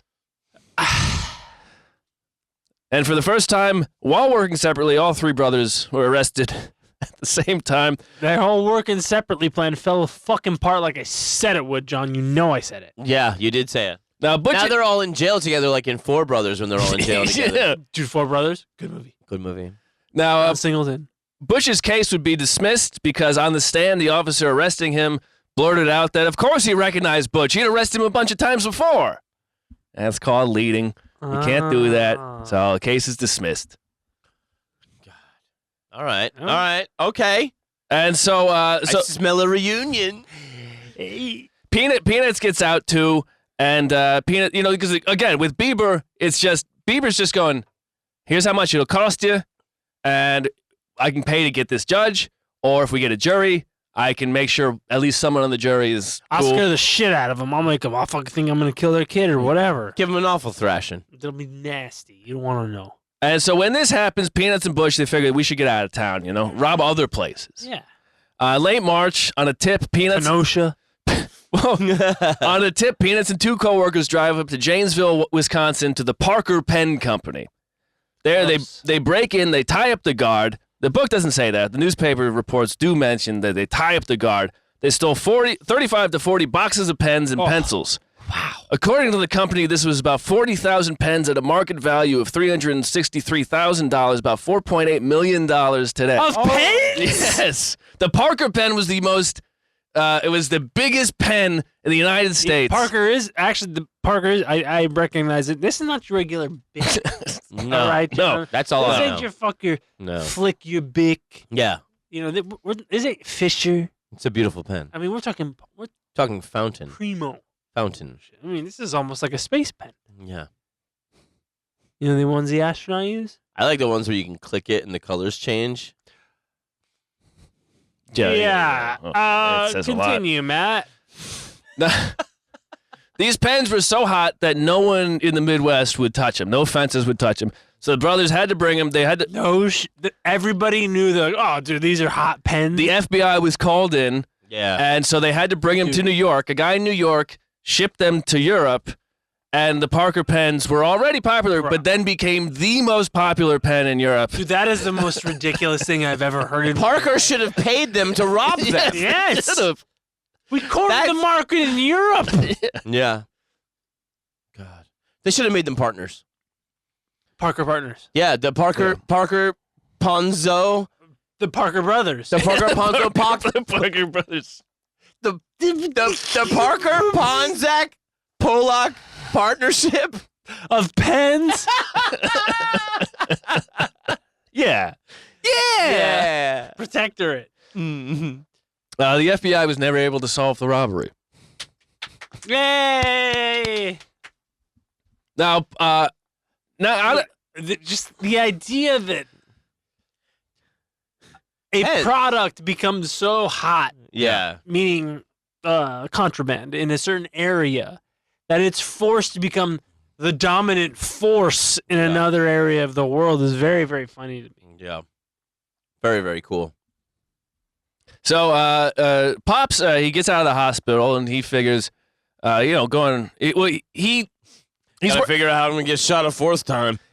He's working with his partner, this guy named Loverboy Mandola. What? Yeah. Good guy. Loverboy. And they unintentionally start robbing outside of Chicago. What? What they do is they find a jewelry salesman in Aurora, Illinois, with New York plates, and so they go, okay, here's what we'll do: we'll put a hole in his tire, and what he'll have to do is he'll then have to walk to a gas station to get someone to give him a new tire, and while he's doing that, we'll steal his stuff. Plus, I'll fuck him, and you can watch. Now, in their grand scheme of things, they never thought that maybe this guy could change his own tire. Right. So the guy pulls his car over, starts changing his own tire. They go, fuck. They go, okay, here's what we'll do. Well, let's just run up there and smack him and take the stuff. Give him a good thrashing. And right as they're about to do this, the factory lets out, And all of these people start walking through the streets who just got out of work. They go, okay, we'll put it off. So And in Chicago, so they're all holding. Yeah. And they say, all right, well, let's just follow the guy. And wherever he stops next, then we can steal his stuff. But this guy starts driving through Michigan. It's late at night and starts driving 100 miles an hour. For state to state? Yeah. And so they got to start driving 100 miles an hour to keep up with him. And as they're doing this, a cop pulls up behind him, puts his siren on. They go on a 100-mile-an-hour chase through Michigan as this cop is trailing them. Eventually, the cop gets other cops. They box him in, and they arrest him. They didn't run out of cars? Didn't they put a siren on? It wasn't one of their brothers? No. If they put the siren on, the cop would have pulled over the guy in front of them. That's Yeah, also like, I'm chasing him too, dude. Yeah, I know, right? Blue light, these colors don't run. Yeah. They had Illinois plates on, so they couldn't have been cops running across lines. Hey, man, I'm always on duty. We're in deep cover, I'm brother. always on duty. That Beverly Hills cop, he's from Detroit. You got a banana in your tailpipe, brother. He's got no jurisdiction here. Eventually, the cops get him, and they arrest him, and he's on parole. He's not supposed to leave Illinois. Bieber gets him off in Michigan, with some money. Yeah. They pay Bieber to I had Bieber get me off of Michigan once, too. It was right after he played the Superdome. He goes, Your Honor, there's been a great misunderstanding. In Michigan? yeah. You fucking... Your Honor, I don't know what the fuck this guy's talking about. I swear to God, these are good guys. I mean, These solid are guys. The ceviche is the freshest I've ever had. Yeah. You go over their fucking house, the chickens are the best dressed you've ever seen. I mean, these guys are dressed to the nines. I should say that there's no description of the story, but at one point, Peanuts is arrested by Dennis Farina. What? Whoa. Dude, he shows up Tough luck, kid. Sorry, Chief. God damn it. Fuck. What did you do, Peanut? Hey, when you get out, I'll put you in a fucking Michael Mann movie as an extra. How about that, huh? Panczko. You'll be a fucking consultant or something. I don't know. We'll put you fucking Polak consultant, Joseph Panczko. Imagine the thing of like having a guy named Loverboy Mendola, and it's like me and Loverboy are going to go do this job. And it's because you don't think it's gay to say that, because being a lover boy is so gay. You know what I mean? What are you talking about? I don't. Like, if you called a guy lover boy, it's like a put down. No. Well, I mean, if you're Kendrick, it is, because right now it's certified lover boy, certified pedophile. It's like the hottest thing in the rap game. Trust me, You're aware of that. Thank you. So I don't know what you're saying. I think to say me and Loverboy, like it's his nickname. Yeah. Me and Loverboy are gonna go do this. That's cool. Well, Loverboy and I. Mendola would later get shot for sleeping with someone else's wife. Loverboy, what do you want? No, you're right. That's good. That's good. That's tight. Yeah. No, I'm making fun of them being so homophobic that they can't see that calling a guy Loverboy doesn't sound. It's manly. I guess He's not making love to dudes. He's making love to chicks. Man. Yeah. It's multi-layered. It's not like calling him like, oh, he's my fucking sub-bottom toy twink. Loverboy. This is Loverboy, man. He's fucking Casanova, man. Loverboy. This guy can't stop fucking, man. He's nuts. He's peanuts. So Pops gets back to Illinois after the Michigan caper, and he goes on trial for the robbery that got him shot in the groin. He's sentenced to 2 years in prison. He gets out in 16 months, and then he's immediately put back into prison because the Michigan arrest violated his parole. Oh. He would not get out until 1953. I think it was about 4 years later. Jesus. So much time. A lot of time. It's so brutal. Well, I will talk about it at the end. I tried to keep some stats. Now, by the end of 1949, the brothers lost their two fences. One, Elmer Whitey Madsen, was shot by the mob. Ha. At one point, I believe the story was that Madsen had gotten some stolen merchandise. One of the fixers for the mob came to him and said, hey, do you know what happened to this merchandise? Whitey said no. So they killed him. Wow. And then Fish Johnson, after that, went into hiding. And then two members of the 3 Minute Gang were critically wounded in a separate robbery. Damn. And so in 1950, Peanuts, Loverboy Mendola, and some other guy, they decided, what about Nashville? Let's try Nashville. Hey. And let's take a little bit of a break there. All right, we'll take a right break. Be right back, folks. Be right back.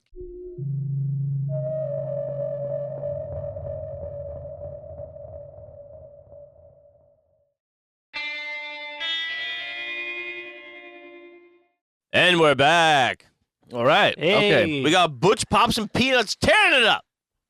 Well, things are a little too hot in Chicago after a couple of fences are either shot or disappeared. You got to get down with the hot chicken. And so they decided to try Nashville. And there's another jewelry conference there.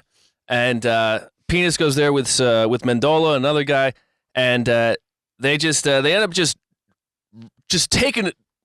They had a plan. It didn't go as they wanted it to. So they ended up just beating up a salesman in his own car and taking his jewelry case. Pissed in his gas tank. It was fucked up. It's Nashville, man. I fucking pissed. Loverboy, check this out. I pissed in the guy. I pissed in the guy's fucking cup holders. How about that? And these things are brand new. The whole you put your cup in it, and you fucking go fucking tear it off. Fucking Canadian club down the street. I pissed in the fucking thing. Hey, Loverboy, why don't you fucking hump his gas tank? Unleaded. But not unloaded. I mean, that time there's probably lead in the piss. too. Yeah. Oh. Oh yeah. It's not microplastics, but Yeah. it will be. It was, So during the scuffle, Mendola loses his hat. And, No. and for some reason, he decided he'd wear a hat while he beat a guy up. But, that's, I tell you, fucking Loverboy here. I could up to Nashville here. I could get with some of these fucking cowboy boots. I can't get you a fucking hat. You got to go up to Chicago if you want a fucking hat. Go to the Grand Ole Opry or something. Oh shit! There's a salesman in his car. Let's go fuck him up. Let's go walk over there and fuck that guy up. No. Let's run over there. Fuck them all up. Now, there's $100,000 of jewels in this case. And they figure while they're driving out, they know that the APB has already gone out. They, as they're driving down the highway, they see a billboard and they stop and they go, let's just bury it behind the billboard. Come and get it later because there's definitely going to be looking for guys in Illinois. Like, they figure somebody, they'd be looking for somebody who might have done this. Let's bury it under this accidentes dos billboard. This way, if you get pulled over, you can just say, Jesus Christ, can't a couple of fellas from Illinois? One very promiscuous, the other more of a straight-laced kind of gets shot sort of fella. More of a legume kind of guy. Another guy who will fuck everything, including your gas tank. We're just here under this fucking insurance for Hispanic Americans billboard. What do you want? And so they drive back home, and they say, all right, well, let's go back, and let's bring our girlfriends with us, because there's no way the cops will pull over 3 couples in a car for robbery, 3 straights. And so they drive, in order to retrace their steps fully, they drive all the way back to Nashville. And then they're going to get on the highway, but they look at the local newspaper in Nashville, and that they see their faces on the newspaper. Because Mendola's hat, on the inside, it said Jack's Men's Shop, Cicero, Illinois. Oh. So obviously the cops go, okay, well, probably some Chicago guys showed up here, and they call up to Chicago, and Chicago's like, yeah, you sell any hats? We know some people who rob, and they fit those descriptions. See, the phone works both ways. It does. They got fucking freaked. They got worked. They got fucking double crossed. Other people will pick up the phone and answer questions. Yeah, they'll pretend to be somebody else as well. Yeah. Mm-hmm. And so they do get back to Chicago after picking up the case and everything, but the word gets out, and they're wanted men. Everybody, Mendola and the other guy surrender. Peanuts does not surrender. Peanuts instead of surrendering, he knocks a hole in the wall of his bedroom at his mother-in-law's place, and he hides in there for 7 weeks.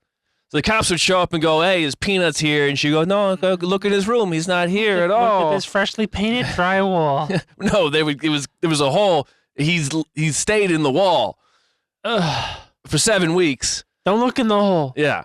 But eventually he decided after 7 weeks that he had enough. He goes back to Nashville. He couldn't drink his own piss anymore. Yeah. He pays because he would get out when the cops weren't there, right? But sure. But he goes back to Nashville. He pays the $10,000 bond. He flies back to Chicago, paying for a flight. And then when he's walking the street when he's arrested for disorderly conduct. This is just a thing the cops would go like, "Hey, you're being disorderly." Yeah. At some point, the cops are like, if you see them, either they can bribe you with something, or you can arrest them, doing your job. Yeah. Walking while Pollock. Yeah. A week after his arrest for disorderly conduct, he gets into police chase and he flips his car in the accident. It was his 47th arrest in 5 years. Oh my God. Yeah. Yeah, you try that at home. Don't. I will not try that. No. And for the 46th time, he was not convicted. Jesus Christ. Then in October, he flies back to Nashville for his trial. After 2 weeks, he's found guilty, given the max 5 to 15 years of hard labor in the Tennessee State Pen. And December 26, 1950, 750 men's suits were stolen from a store in downtown Chicago. They're worth about $75,000, about $1 million today. The police claim they solved it. They said it's a 3-minute gang. No arrests were made. Well, we solved it. We did an internal investigation and found we were not at fault. Yeah. Anyway, that's off our fucking books. Jeez. Anyways. Thank God we figured that out. Squeak, squeak, squeak on the whiteboard. Yeah. It's a new day. February 1951, Butch gets shot by the cops while he's carrying a safe. 2 bullets. A safe? Yeah. So Is he the fucking Incredible Hulk? So we'll touch it. It's Butch. We'll touch on this at the end, but these guys led to a whole new slew of security measures taken by various. If you can just carry a safe while running down an alley, I think it's not a safe, it's a box. Yeah. It's not safe at all. He gets shot in the gut twice. And I believe this is the one that when he had to go to court, they had to wheel him in on the stretcher to go to court. They put a tube up his nose. He looks like fucking Harvey Weinstein, sad sack. He's arrested with the safe. When the cops go and check out his car, they find a safe that he stole earlier in the day that was in his car. Oh my God. It was a 2-safe day, you know? Yeah. What do you do? You can never be too safe. And those American cars back then, they could hold 2 safes. They couldn't. Now? Not Forget a it. chance. Well, also, we'll touch on the car in a The little only bit. thing safe is the car. True. Yes. They also find a bunch of guns and burglar tools. You know, burglar tools, it could be really, and you saw the graphic. Fucking whole Kevlar gloves or whatever those were. That's Butch. Now, Peanuts, he's out on appeal from his Nashville verdict.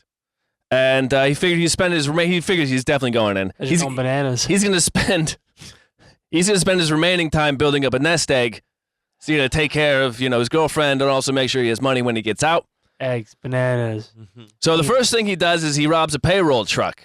Smart. And he'd been tailing this thing for a while. And there weren't really Brinks back then. But there were guys who had trucks that were kind of souped up and armored. Yeah. And what he does is he follows it around and finds out where it's parked at night in this guy's garage. Breaks into the garage, pours sugar in the gas tank, and then when the car breaks down when it's driving down the street the next day, he boxes it in with a couple of cars. Has Loverboy come, fuck the tailpipe. Yeah. Just for good measure. Yeah. There's a huge shootout during this, and his partner, Nick Chavella, gets shot in the leg. But they managed to grab one money bag worth $53,000, about $650,000 today. Fuck. They bring Chavella to a friendly doctor who's not associated with the hospital because the cops are going to be looking through all the hospitals to see anybody who's shot. Buddy, I barely got my license. I tell you, I left the fucking scalpel inside a lady. I must have been On purpose. Yeah. But you know She what? wouldn't fuck me, so I left the fucking forceps in her gut. Yeah. Fuck her. Well, they didn't let me drink before the operation, so no wonder I fucked up. I gotta steady the hand some fucking how. But the doctor does a good job, saves Chavella's leg. Chavella would later become the head of the Kansas City mob. Yes. They got good barbecue. So while Peanuts is out on appeal for the next few months, him and his gang would steal a safe every Sunday, averaging about $25,000 each safe, about $300,000 today. Dude, what? The safes, and this is the car. This is from the book Polish Robin Hoods. The safes were hauled away in a stolen 1948 Chevy, from which the seats had been removed. The driver sat in a milk carton. There was no center post on the right side of the car, and the doors were rigged so they could slide open like a minivan. The car was What? Yeah. They invented These guys invented the fucking minivan? Yeah. Yeah. The car was also equipped with special overload springs, so it wouldn't be weighted down by these kids. Lean into the right? Yeah. I mean, these guys are responsible for some serious automotive innovation. Yeah. I mean, it is. They invent the seatbelt too? No, definitely not. Definitely not. Were they Volvo? They de-invented the car seat. Yeah. 2 steps forward, 1 step back. Yeah. Is what that's called. Now, later that year, Butch was arrested for breaking into a currency exchange. He and a partner had chipped through the wall of an adjoining building and broke in during a heavy fog. The case was dismissed when the jury ruled the cops wouldn't have been able to recognize him in the heavy fog. Not in this fog. there's always some little thing. Yeah. Your Honor, with the heavy marine layer of the evening, I don't think I was able to recognize. I mean, in all honesty, though, that is an excuse that really worked. Yeah. Well, the fog was dense, pal. You ever seen that movie? John Carpenter. Yeah, with what's that? Adrienne Barbeau with the Bobos. heavy hangers. I mean, Yeah. you'd be distracted. Peanuts, that year he robs a jewelry store of $400,000 of merchandise right in front of the jeweler's wife. About $5 million today. Fuck. Shortly, he loses his appeal for Nashville, and then he receives a ransom note in his mailbox saying, the ransom note says, if you like your child and wife, you'd better have $5,000 for us on Wednesday or else. Put a chair in the middle of your backyard by Tuesday. You hear from us on Tuesday. Don't tell anyone. That is all. Your house is being watched. It was signed, Pal. Colin Marks, pal. Yeah. And so Peanuts, he goes to the FBI, and he says, hey, I'm being this guy's coming after me for He's ransom. extorting me. Yeah. You fucking believe this shit? This is my gig. They all have a nice laugh, but the FBI follows up on him. Oh, shit. The FBI works as the FBI says, put the chair in your backyard and tell us what the next note says. The next note says, take this money, wrap it up in a paper bag, and throw it at this location. And so the FBI is the easiest thing in the world. Peanuts does this, tosses the money. FBI just sits there and waits. Some guy comes and picks it up. FBI surrounds him. 2 Chicago police officers. No shit. Yeah. Yeah. Honestly, it writes itself. One of them testifies that the other guy didn't have anything to do with it, and the guy, that guy who did have something to do with it, he gets 10 years in prison. Yeah. Not enough. I mean, but yeah. Couldn't, can't they bribe their way out? Well, no, they don't have any money. They're just cops, I guess. Trying to get their money this way. Yeah. Gotta pay more. Yeah. Like teachers. Got to militarize them. But I think, Honestly, federalism. these guys are pretty young cops, and I think it's sort of thing. This has been going on for like 15, almost 20 years now. Trying to make their nut. The young guys are going like, oh, no one's doing anything. Oh, we can take as much money as we want from these guys without realizing. He's trying to make a point. He's trying to, Oh, yeah, because the other guys would go up to him face to face and be like, hey, you got to... You want to drive your car? You got to give me a fucking rack. Yeah. Yeah. And these guys are going, well, we can ransom. Wait, what if we write him a note? Yeah. No, come on. Simps. Rules of the game. Now, in July... But they are still using the system. They are. Yes. It's very interesting. Yes. In July 1951, Peanuts enters the Tennessee State Penitentiary. It is not a good place for a Yankee to be. As soon as he walks in, everybody's calling him names. The guards all hate him.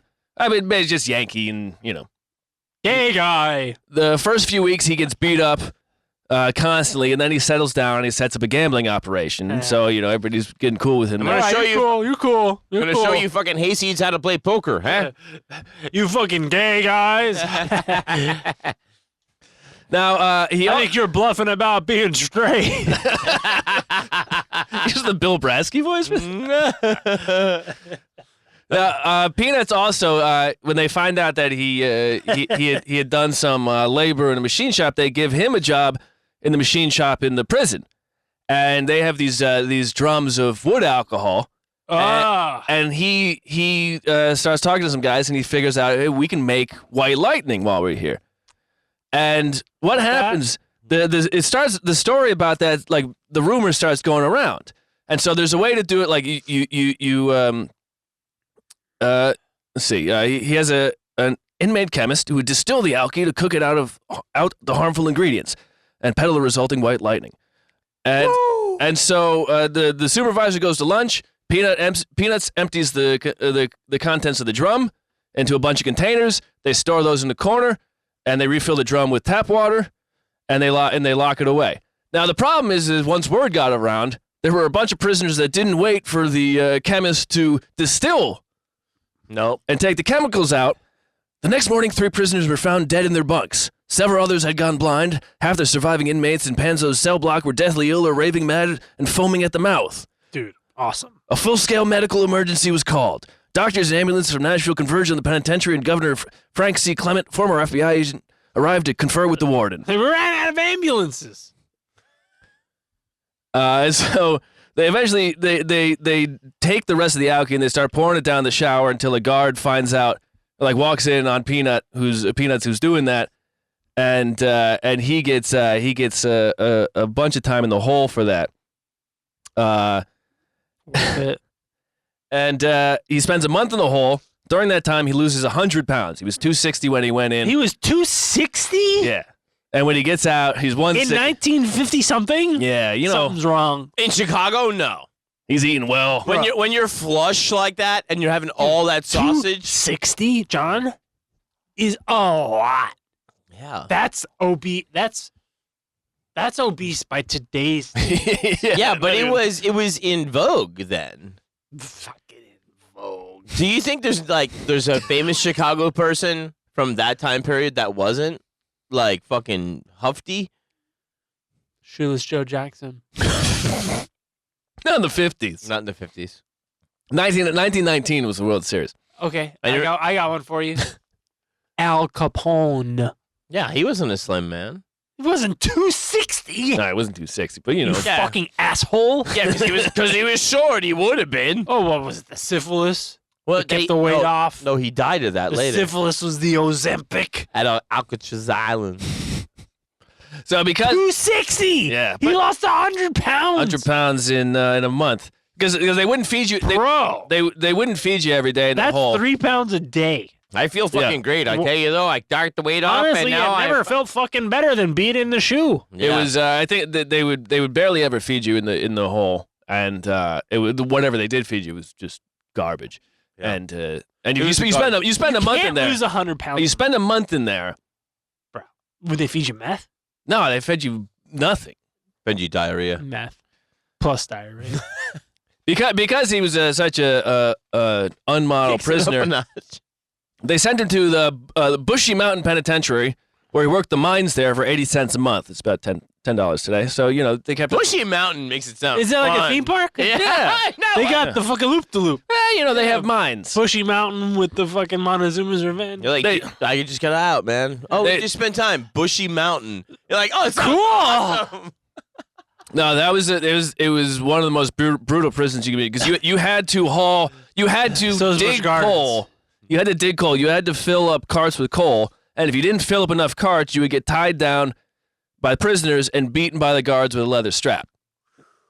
Wait, is this post-Holocaust? What the fuck's going on? This is the American prison system. Yeah. Cool. He made 80 cents a month, $10 today. So at least the prison economy kept up for inflation. 'Cause that's what they make now. And We did hire the best and brightest from Nazi Germany after the war. Sure. Yeah. the mines, of course, not safe. And if there were tons of rodents, but if you ever killed a mouse, you would get savagely beaten by the guards because the mice were the only thing. They were the canaries. So if Wow. they had to keep the mice alive, Don't you dare kill these vermin because they're the only thing keeping the rest of us alive. they're the only thing that will tell us if there's poisonous gas filling this mine. Let's Right now. get some canaries or hire one of the Polacks to steal some Nah, chickens. that costs money. These guys are free labor. What, you want one of those handsome chickens coming down from I want Chicago? one of these cocks of the walk walking down here. Foghorn. You know, boss. Cock-a-doodle-doo. There's too much coal in the air, son. That's what I want. I hope we can make that happen. Yeah. I hope that. I want my canary in I the hope- coal mine to be Foghorn Leghorn in a Yeah. pimp suit. Yeah. Is that too much to ask for, John No. and Matt? No. In no. this- No, Is I this guess not. America? Yeah. Now, Peanuts, he eventually gets in trouble for setting up a betting ring on the prison baseball games, and so they ship him back to Nashville for being a bad influence. While he's back in Nashville, he helps a couple of prisoners escape. When they discover this, they ship him off to Fort Pillow in Memphis, where he was forced to pick cotton. Now, this is interesting for Peanuts. He didn't realize cotton grew on bushes. He had no idea how cotton was made. And so he gonna learn. And at Fort Pillow every morning at sunrise, all of the prisoners were marched 5 miles to the farm where they had to pick 100 pounds of cotton a day. And if they let a boll weevil slip into the cotton, they'd be held down by 4 prisoners while they were whipped by the guards. Jesus Christ. This being held down and whipped thing. This is 100 years after the Civil War? Yep. Yeah. This is Well, the you know American what? prison system, You know baby. You know what? At least they were white. They weren't always. No, but yeah. he was. He was, yeah. Right. So we got Yeah. a taste. Yeah. You got a taste of what it was like. Yeah, sure. No, that's true. I guess that's good. You know That's a good point. Yeah, he's put a good Is it a spin good on point? I don't think it is. No. I said it, and I don't think it's Yeah, a good point. The prisoners, Jesus when Christ. when you arrive there, you get a new pair of shoes. The shoes would just give you brutal blisters. Of course. Walking 5 miles. If you couldn't make the walk, Walking 5 miles to work yeah, to pick how many 100 pounds? pounds of cotton. Which is, I don't know if you've ever held a pillow, John. Yeah. Imagine 100 pounds of pillow Yeah, yeah. in a day. Yeah. Yeah. And if you don't- after walking 5 miles. That's right. Yeah. In huarachis or Yeah. moccasins. No, not even. These are, not great shoes. And if you couldn't make the march or you got tired, you get beaten Beaten. to make the rest of the march. There's a story in the book about a minister's son who gets arrested and sentenced to the mines, and he goes, "I'm not gonna mine coal because that would be against the Bible. They don't do that in the Bible." And they beat him so savagely, he was like, "Absolutely, I'll mine coal every day." Fuck the Bible. It's bullshit. I wipe my ass with Psalms. It's against the Bible. What is he talking Yeah, about? that is bullshit. They No, don't mind coal in the Old Testament. I'm not going to look up the page, but no, That is funny. You're not supposed to be taking stuff from God's earth, and that's. It's a bit of a reach. No, it's in the. I don't know. He's a minister's This son. guy's I an trust him. idiot. I'm not going to look it up. He made his You're play. not supposed to Listen, wear two types of Don't make me look it. fabric. Don't make me look it up. I respect him making his play, but it was It doesn't say nothing in the Bible about microchips, man. a Hail Mary that he lost, and then it followed with a beating. It's a Hail Mary. Even tried it. Yeah. 100%. You're looking it up after you said you wouldn't? Don't. He said the Bible looked down upon microchips. Because Moses put the coal in there, Ah. Oh, in the horn? in the ground. Oh, Moses put the coal in That's the ground. what the preacher's son said. I don't know if he was right, but Moses. that's what he said. Coal in the ground. you think I'm going to take Moses' coal? Do you think I'm nuts? In America, Then he gets a rifle butt to the crack of his fucking skull. he probably did. Good try, kid. So also, while Peanuts is there, he witnesses at the cotton picking. He witnesses one prisoner murder another prisoner with an axe. So for some reason in Nashville, there was this case of these like 3 or 4 guys who had committed a robbery or something. One of them turned on the other guys, and somehow in the system, the guy who turned on the other guys ended up with one of them at the farm. And one day during lunch, What happened? the guy who had been turned on walked up behind the guy who turned on him and just put an axe through his head, and then went back and finished his sandwich. What do you want? He turned me on. Yeah, Mm. and Hey, somebody died over there. now when This is good roast beef. when the authorities were called and the warden and the guards brought Peanuts in for questioning because Peanuts witnessed it, they asked what he saw. He said he didn't know. He said, "I didn't see nothing." And so they beat him the guards beat him with a blackjack. Fuck. And then they asked him again. And again he said, "I didn't see nothing." So this time the warden put on brass knuckles and broke his nose Oh my God! and ruptured his right eardrum. Oh! You know, we talk a lot about violence on the show. Yeah, this one But hurt. when somebody says he put on brass knuckles, The warden. The warden. of course, yes, that adds an extra layer. Yeah. Of course, I'm not discounting that. But there is something visceral. Am I wrong? No. I felt that. I Is felt there that when I read something it. visceral about brass knuckles? Like a blackjack, a baton, a cane, a whip, getting shot, Yeah. getting stabbed, Yeah. getting sliced with a katana. But when you hear brass knuckles, He always finds a way to do it. One episode. Yeah. I watched Shogun. It's a great show. Yeah, What do I you get want? it. Right. Yeah. I heard you talking about it. Yeah. But fucking brass knuckles is just It's rough. Yeah, it's brutal, rough, bro. yeah. Like And- it, brass knuckles is illegal in some places. Yeah. Guns are not. Right. Yeah, right. Yeah.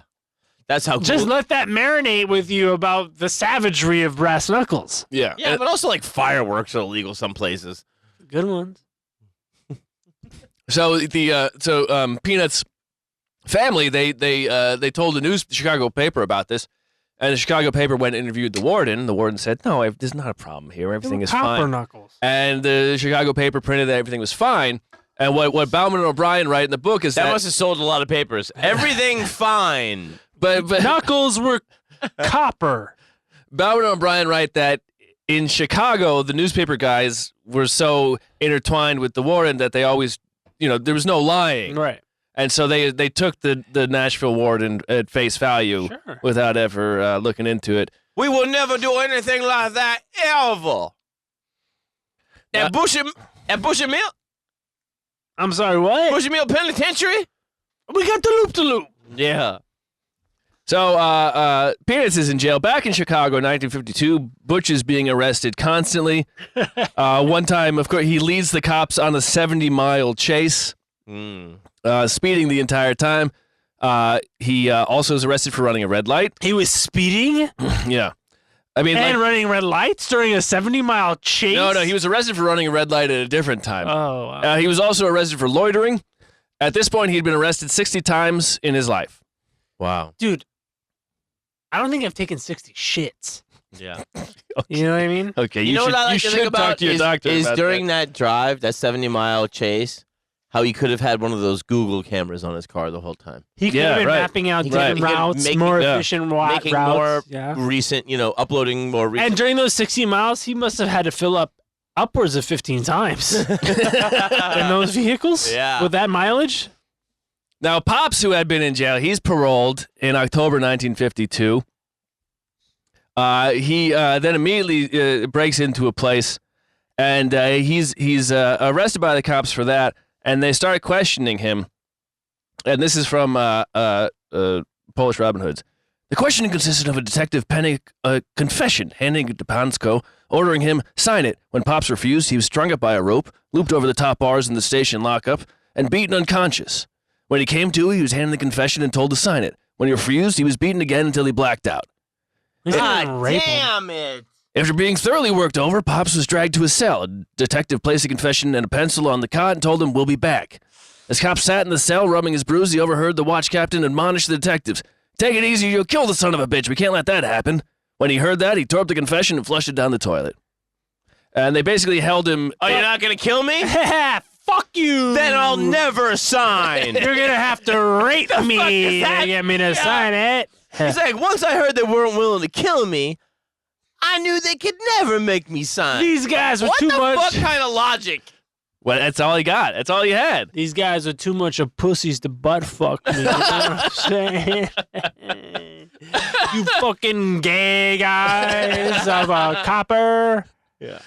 So they held him in an undisclosed location for several days before Bieber was able to find him Extraordinary rendition. and Black sites. get him released. Yeah, Chicago's famous Black for those. sites.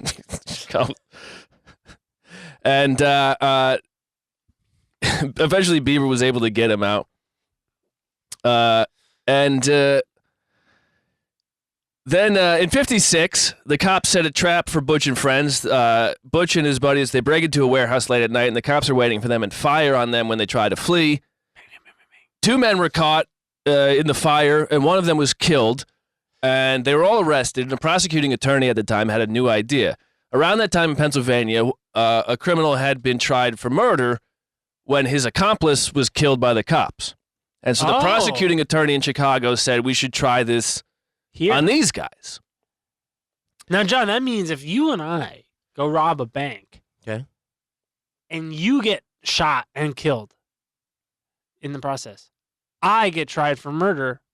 I'm responsible for your death, even though that we're tight, even though Yeah. we planned the whole fucking thing together, Yeah. and you got murdered like a fucking idiot. Yeah. I'm responsible for your life. I like that. I like the sound of that. Bieber has an idea. He says, "Well, what I'll do is I'll have you tried separately for the burglary and the murder case, not at the same time. That way we get 2 juries better chance of getting you off. Yeah. And he's found there's a mistrial for the burglary because the Chicago Tribune writes in their write-up that he's Fucked up shit. a known criminal, Yeah. and so the jury's now been tainted. And in the second trial, Kudos to the American Amazing. justice system. in the second trial, Have you read a newspaper? You're disqualified. in the second trial, there's 3 cop eyewitnesses, but the jury still finds him not guilty for the murder. Well, he didn't do it. Yes. Yeah, duh. Right, exactly. But really what it took is a $15,000 payout to George Bieber. Saying fines is like saying like it's like he wasn't completely innocent. You know what I mean? Right. When you say they found. Yes. I mean, Like- yeah, exactly. No, it's a bullshit. It's and they do that today with like if you're the driver for a getaway car and the guy robbing a place is murdered, there are people on Dude, that's fucking bullshit. There are Ryan people- Gosling should not be culpable Yeah. for the death of Oscar Isaac. He just- in yeah. fucking Drive. he you just know? he just drives. He said it. I drive, dude. There are- I've got a code and I've got a jacket with the scorpion on it. yeah. there are That's there, it. there are many people have life sentences in America because they were the driver, whether they knew it or not. And it's such a driving culture. Right, yeah. Yes. Isn't the And irony a palpable? thieving culture. So many getaway drivers away. Where's the clemency for those offenders, Joe Biden? You know, you're free. The drivers. Yeah. The guys you're about to replace with AI robots programmed by Elon Musk And evil Chinese overlords? electric batteries. Now, the $15,000 payout to George Bieber helped find Butch not guilty, about $175,000 today. Jesus Christ. After this close call, Butch decides it's time to get out of the robbery game. Mostly. Let's get into the murderer stuff. In February 1957, Pops takes some buckshot to the brain. What? He was in A the buckshot. Now that's a gay porn star, right? yeah. That's a It's Buck Angel. It's a little bit different, but right idea. No, Buck Angel's not gay. No, he's not. You're right. They aren't. Him. Yeah. Bob. Anyway, let's stay out of we'll it. save that. Let's just stay out We'll of save it. that for a Patreon. Yeah. I've worked with Buck briefly. I've worked with Buck Angel too. In a different way. So at 57, Pops takes some buckshot to the brain. He was in the midst of another jewelry heist. At this point, the FBI had just been following him around just nonstop because why not? Because they had a metal detector. Yeah. He was walking out of a store when an officer he was holding the box when an officer said hands up. So he threw the box at the officer. The officer responded by shooting him with the shotgun, and he was brought to a hospital, laid down on the table. They stripped off his $1,000 watch, his $1,000 diamond ring, and his clothes with $1,200 worth of cash for police bribes. The priest gave him the last rites, and they wheeled him into surgery. They took 6 pellets from his head, 5 from his face, along with a chunk of brain that was badly damaged. Oh my God! He woke up. He spoke with a Chinese accent. John, can you read this quote from Pops right here? Do it in the fucking Chicago shit. So the doctor took my brains out, set them on the table, and took 6 shotgun pellets out. Today he goes to medical meetings and shows pictures of me. Before and after he took my brains out. Dr. Joseph Tarkington. If Kennedy had him, he would be alive today. Jesus fucking Christ! If I mean, this Tarkington guy- was in Dealey Plaza, we'd fucking be all the way here from here to Mars. This Tarkington is no joke. I tell you this ever since. I send him a salami I'll fucking saloon. twice a week. A couple kielbases. Couple of kielbases twice a week. Yep. I keep this guy fucking fresh and Dude, fucking pork. He's high on the fucking hog on spice pork. I'll tell you that much fucking right now. I can't remember his fucking name or my kids' birthdays or what yellow looks like, but this guy's got fucking salchicha up the asshole. Yeah. They don't got guys like Tarkington in Dallas. No. That poor Kennedy fella. This guy makes Fred Tarkington look like a fucking retard. This is the real Tarkington, okay? This guy's a fucking surgeon with the fucking ball. There he is. Now, Pops was in critical condition for the next 2 weeks, spent another 40 days in the hospital before he was released. Bieber was able to get 15 continuances before the trial was put on in December 1958, a year later. Bieber also asked for $30,000 to ensure a friendly jury, about $320,000 today. Aaron, I've sent you a picture of of the. This is a moment from the case. Throughout the testimony? Yes, and I'll start with. What is your occupation, Mr. Panczko? About halfway down. Oh, I see. That's what the lawyer asked. The Bieber says, "What's your occupation, Mr. Panczko?" I'm a thief. You mean you're a thief? Yeah, I steal things. The jury of 8 men and 4 women, clearly impressed by such unabashed honesty, leaned forward to catch the poor man's every tormented word.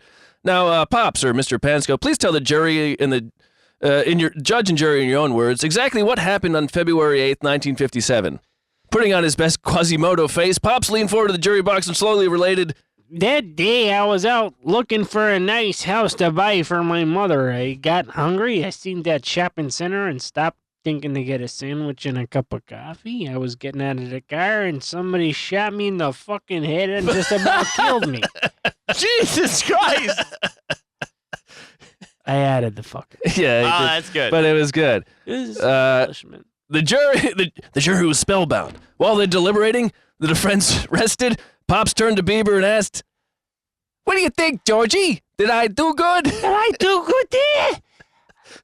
And Christ. he got off, and the judge turns to the jury and goes, "What are you thinking?" And the jury goes, "Well, we thought he was guilty, but he got shot in the head, so." What the fuck you want? Yeah. Hasn't he done enough? Come on. And he was free again. That's cool. Dude, being free? It's pretty good. Now, Butch, of course, he's supposed to be out of the game, but he was pinched for stealing the cement mixer. Oh, you can't do that. Apparently, he saw it sitting in an empty lot, and he asked someone nearby if he could take it. They said they didn't care, so he took it, and he sold it for scrap. When the owner of the mixer got on the stand... Oh, the cement's just laying everywhere. So when he gets arrested for this, the owner finds out and he gets arrested. When the owner gets on the stand, he says, "I never gave him permission to take it." And Butch says, "Well, that's not the guy I asked." Yeah, who's on first? He's an imposter. No. I talked to a totally different guy than you. Apparently, This guy had a badge and everything. apparently he had just asked the guy who was just near him on the street. Yeah. The guy said, "I don't give a shit." So he took the fucking thing. And Sure, so he made his fucking word. Hey, it's free country, isn't it? it was declared an acquittal because he didn't show any, quote, felonious intent. Oh, my. You're telling me I can't ask this guy, can I have that truck, sell it for scrap, and move on? I mean, with you my should life? arrest this fucking guy for being a fucking liar. This guy said I could take the fucking thing. Well, it's funny you say that. That'll come up later. Now, as a result of this cement mixer caper, one of the detectives in Chicago Police Force puts a bounty of $300 for any officer who kills a Panczko. Oh my God! Yes. Wait. How much? $300. Wait, he puts a $300 to kill a He Panczko? puts a bounty on the Panczkos, not Yeah. on the officers. No, exactly. One officer puts a bounty on the Panczko brothers. Got it. He says, "You kill any of them, I'll give you $300 bucks." $300. They have that in their fucking belly button lint. I know, right? Nice. But he's just tired of dealing with him, I guess, right? Yeah. Oh, they're making us look bad. No, it's like, you're making yourselves look bad, you fucking goons. Plus, you smell like shit. Now, there's another officer who thought this was it. I don't have to kill him, but he goes up and he decides that he's going to bring some cop friends and they're just going to arrest him. And the cops find, I think it was Butch and Peanuts or two of the combo. They're drinking some coffee at a diner and they go to try to bring him in. But it goes sideways and the cops find themselves eventually fighting the entire diner. The cops are trying to bring him in. The employees are like, "No, you don't. Knock it off." They start fighting him. By the time backup arrives, one of the cops is being choked out on the ground by a waitress. He's pouring hot coffee down his gullet.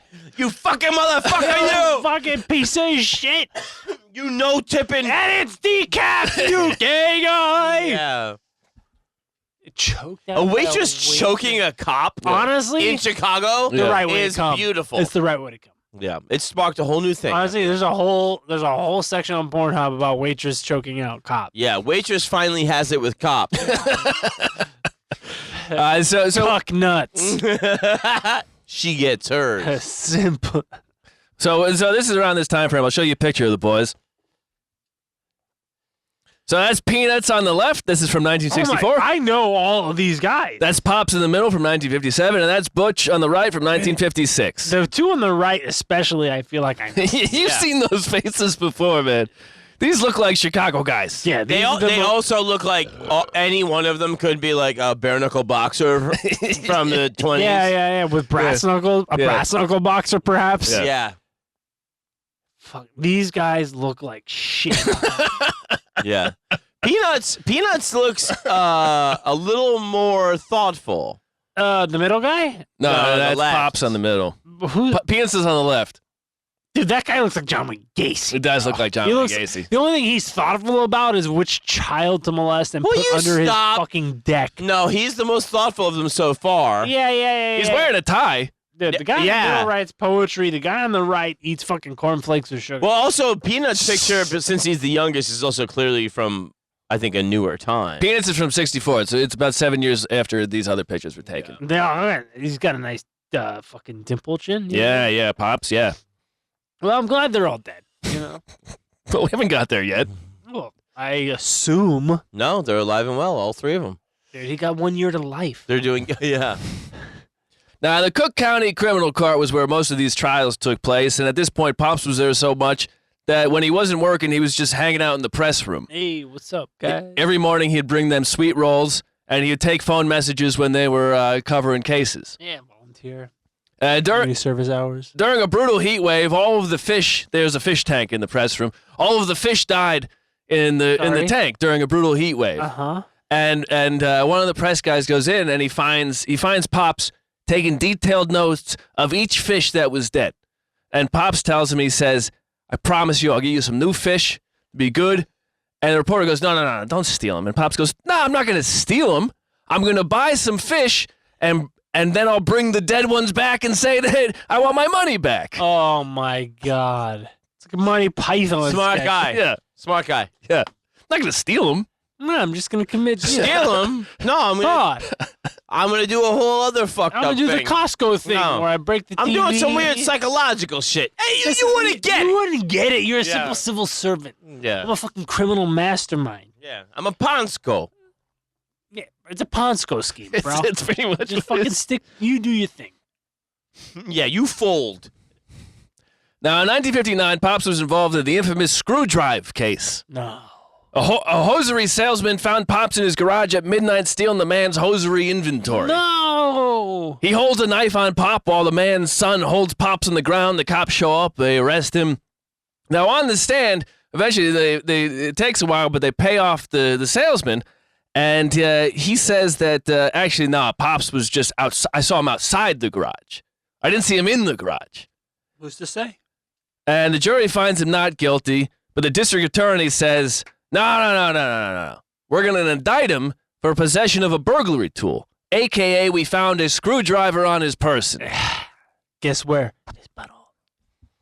What is it, illegal to be a fucking handyman now? I'm the Jesus handiest fucking fucking guy in town. I carry a fucking screwdriver, Phillips head, fucking standard, whatever you want. Yeah. Flathead. I tell you something, I come home, my wife, she says something's fucking broken. If I don't have the fucking screwdriver, she fucking screwdrives me. I'm fucked either coming or going. The state's telling me I can't have one. My wife won't fuck me if I don't. What do Yeah. you want? If I don't have the screwdriver, she fucking pegs me. Yeah. I chase her around, she chases me around the fucking lawn. She's if I don't have a screwdriver, she's gonna screw the driver. Yeah.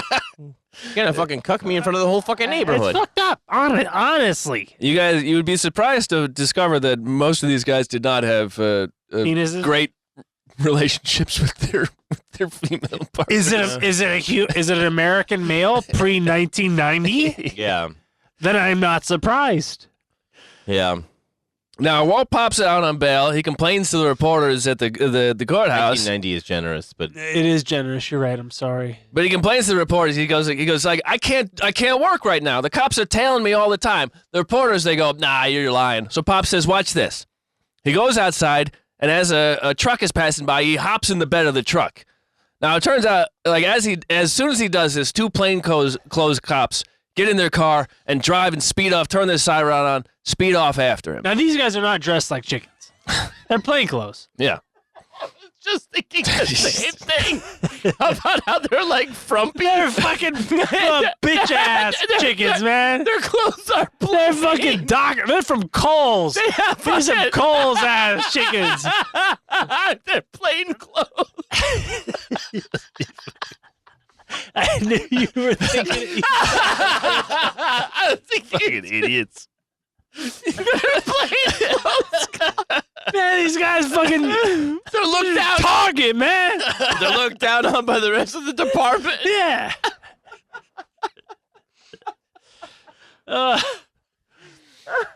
I'm sorry. I'm sorry. No, you're right, though. You're right. Let's wrap this up. Let's fucking hit the home stretch. Let's go. So the reporters now believe him because the car takes off. Pops discovers that he's hopped into an onion truck. And when the cops are behind the truck, he starts pegging the car with onions. Oh, shit. And Layers to the story. eventually, they pull him over, and he's charged with trying to hijack an onion truck. Dude. The onion case is dismissed because the cops couldn't prove that the onions he threw at them was from the truck, and he stole them. And he also never stole the truck. No, he was just. It's just a man with a bunch of onions tossing them at I cops. brought these onions to the truck. Yeah, that's a good lawyer. He has a good lawyer who asks very simple questions no one would think to ask. Say. How do you know did he steal those onions? Where are those onions from? These were red onions on the truck, and this man had Are they yellows. are they barcoded? Yes, exactly. What onions? This man threw only organic. Yeah. So back to the screwdrive case. You know, Which is what Moses it's called. says if you take onions out of the ground, it's a crime. So in the burglary tool case, with his team of lawyers tries to get the case dismissed because the indictment misspelled screwdriver to say screwdrive, and they say screwdrive is actually a word. So there's no way he could be in possession or verb. There's no way he could be in possession of a verb. That's impossible. And so this goes on for a while. It's a Dude, they got scandal. fucking Noam Chomsky Yeah, coming out exactly. talking about linguistics. Yeah. Rest in peace. And eventually the judge He's alive. What? goes, okay, that's bullshit. We're gonna still do the case, but the Chicago newspapers eat it up, of course. Yeah. And this time, Screwdrive. Hey, fucking. the hosiery salesman states that Pops was actually in the garage when he found him. And for telling two different stories on the stand, the salesman is sentenced to a year in jail. Just like a witness? Yep. Pops would be found guilty of possessing a burglary tool, but that conviction was later dismissed by a higher court. Awesome. Pops was out on jail again, and the guy he stole from was in jail. Yeah. Dude, awesome. Yeah. Fuck him. I got you good, you fucker. Yeah. Perjured yourself, you fucking idiot. Yep. Yeah, plus, you look like shit. This Dressed like guy an robbed idiot. me and put me in jail. Yeah. Now, at this point, the cops just start putting sugar in the gas tank of Pop's car. And so eventually he then gets a tank lock, and then they just started shooting his car before he got up. Just shooting his car. Yeah. Dude, those Buicks, though. So Pops, he got a new car they didn't know about, and he never parked it at his driveway. By now, Pops and Peanuts had, very different ways of stealing. Peanuts he's still going bigger. He acquired a semi-trailer truck, and he started just stealing trailers from other trucks. First at rail yards when there wasn't, the truck with him, and then when they started locking the wheels of the trailers, what he would do is he'd drive to truck stops. While the truckers ate, he'd back up to their trailer, Blow 'em. open it up, and steal everything from it and put it in his trailer, and then drive off. Yeah. Dude, you.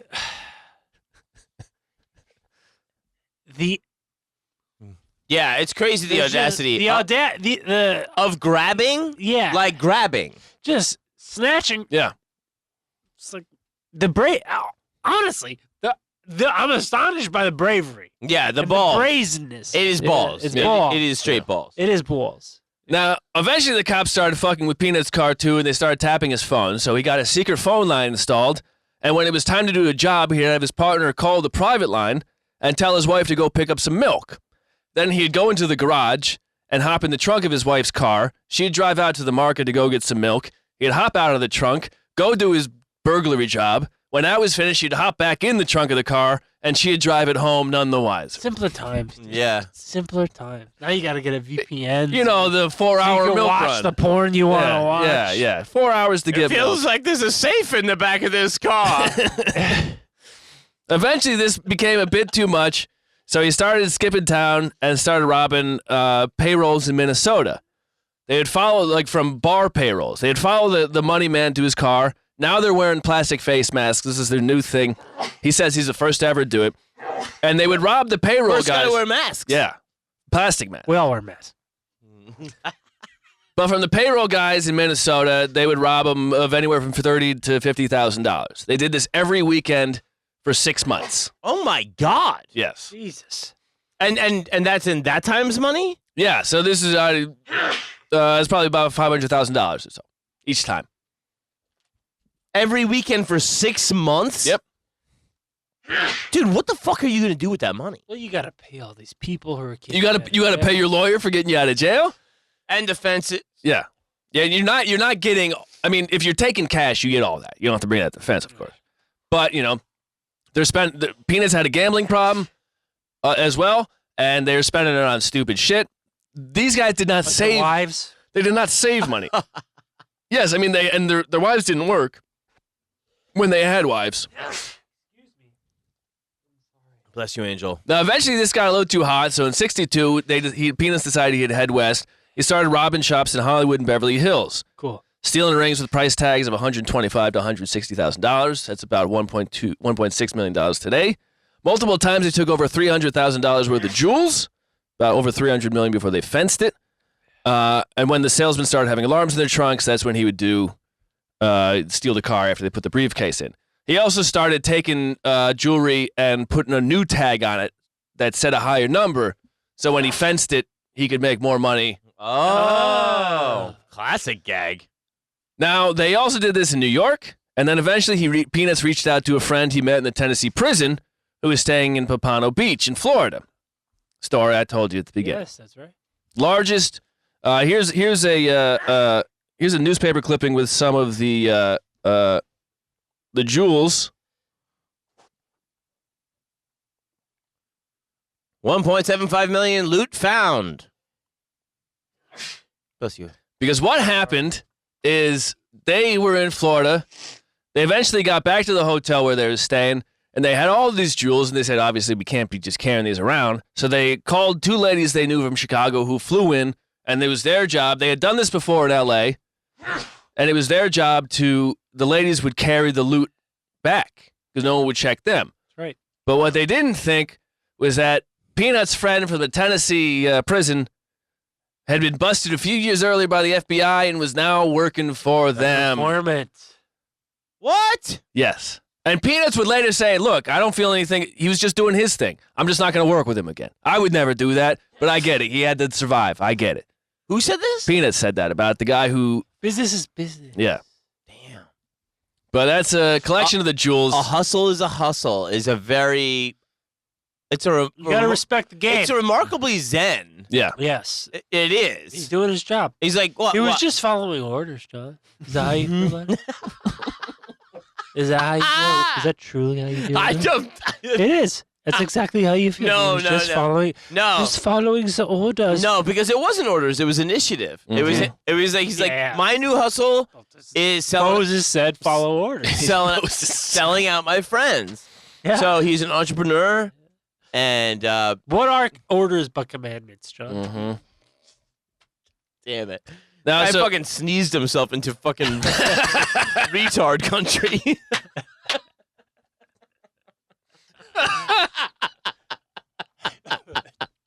Retard.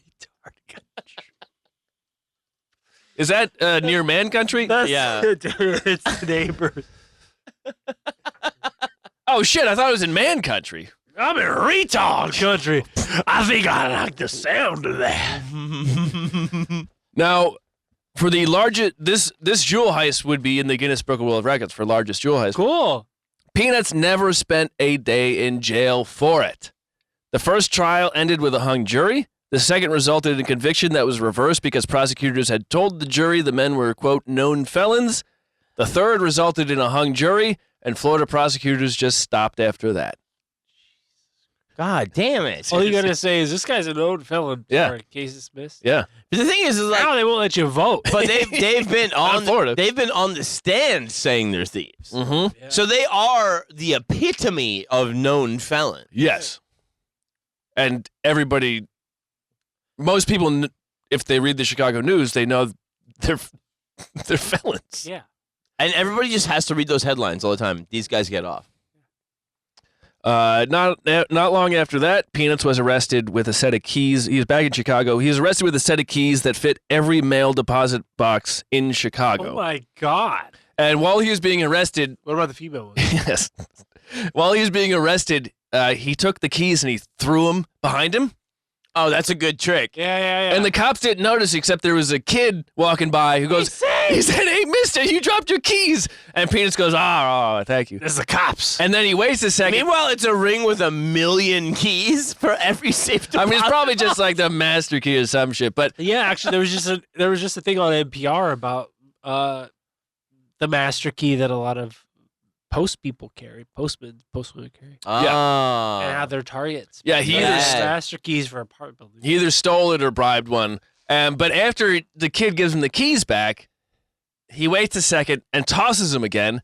And the kid's brother goes, "Hey, mister, you dropped your keys." You and your fucking kids are retarded. And both those kids testified at the case that they had picked up the keys that he had tossed off.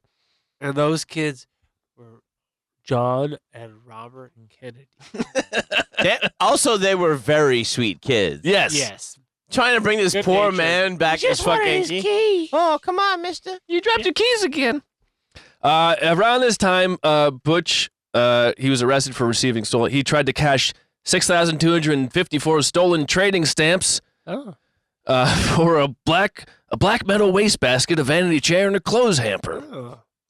It was his 66th arrest of record.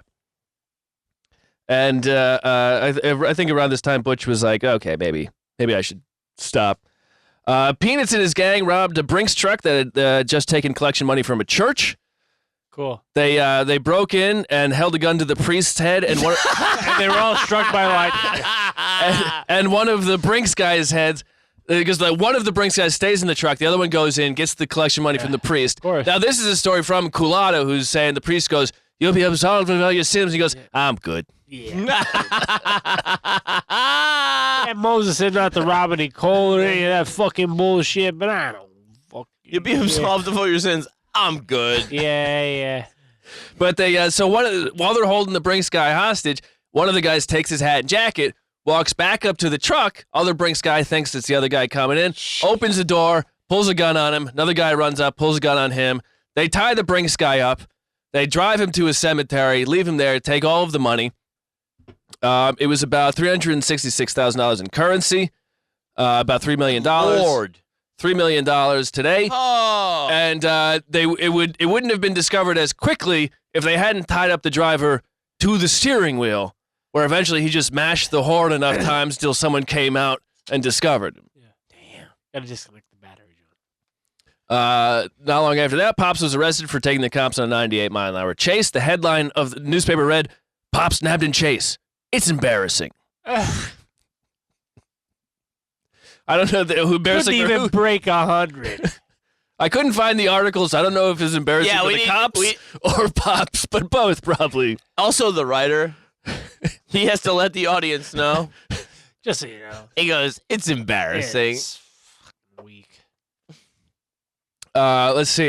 Peanuts is again. He starts robbing in Florida, breaking into motel rooms, the San Juan Casino in Miami, before eventually buying a boat, taking it to Nassau in the Bahamas. Cool. There, with his associates, his co-workers, they break into the King Solomon Mines, the largest jewelry store in town. In the basement was a huge safe. It took all night, 2 acetylene torches to open it. And during this time, they were near the kitchen downstairs. So one of the guys went in the kitchen, made sandwiches for everybody so they could eat. Oh.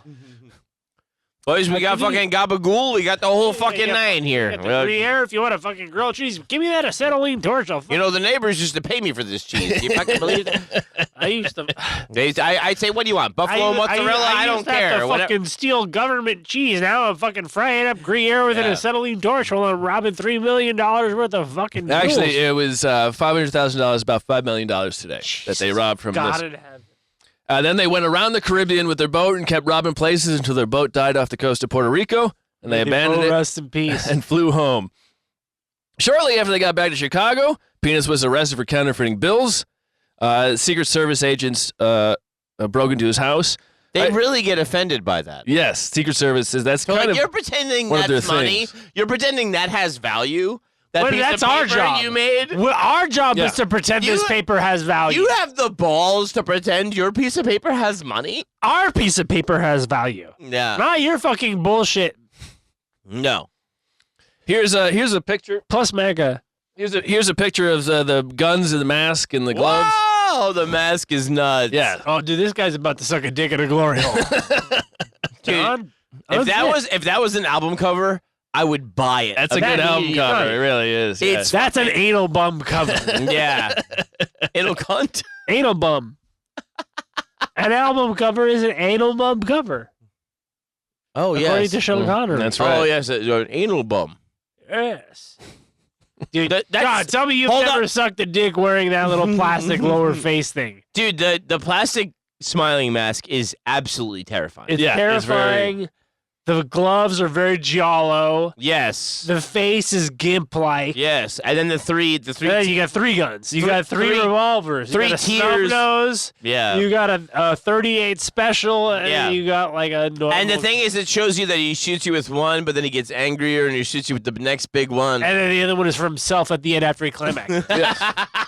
Very good. This is very, very. Honestly, this is the best picture the show's ever shown. I think so. I think so. It's a pretty we cool should picture. we should replace the show logo with this. All the pictures will be on the This Patreon. is the most of course. eccentric photo I've ever seen in my life. Yeah. And then there's some cop in there being like, I love being a sicko. Yeah, if there was a cum stain on this would be the most emblematic photograph of the show. Cop cosplaying as sicko, very nice. Real kink. Actual kink. Yeah. Aggressive AKA kink. Cop. Aggressive tink. Aggressive tink. Aggressive twink. Okay. Peanuts is eventually found guilty for possessing the mail keys. He gets 10 years in prison. He served 1 before his lawyer got the conviction reversed because the judge had let jurors go home before they found a verdict. When he got out, he was convicted of counterfeiting money, sentenced to 15 years. He would serve 12 and get out in 1978. Before he went to prison, Peanuts and his girlfriend Sissy were married. After he went to prison, she was convicted of attempting to bribe a juror and sentenced to 5 years. Oh, yeah. Serving 2. While making coffee in the press room one day, Pops was arrested by the FBI for using slugs in the courthouse payphones. So slugs are basically Fake coins. Fake coins, yeah. And it's The not real crime. He wasn't the only one, though. He had been passing them to his lawyers, all of the press guys. There were thousands and thousands of slugs in the payphones because he just gave them to everybody and no one gave a shit. Yeah. But the FBI arrested him for that. In the early 1970s, Peanuts was transferred to the federal maximum security prison in Marion, Illinois.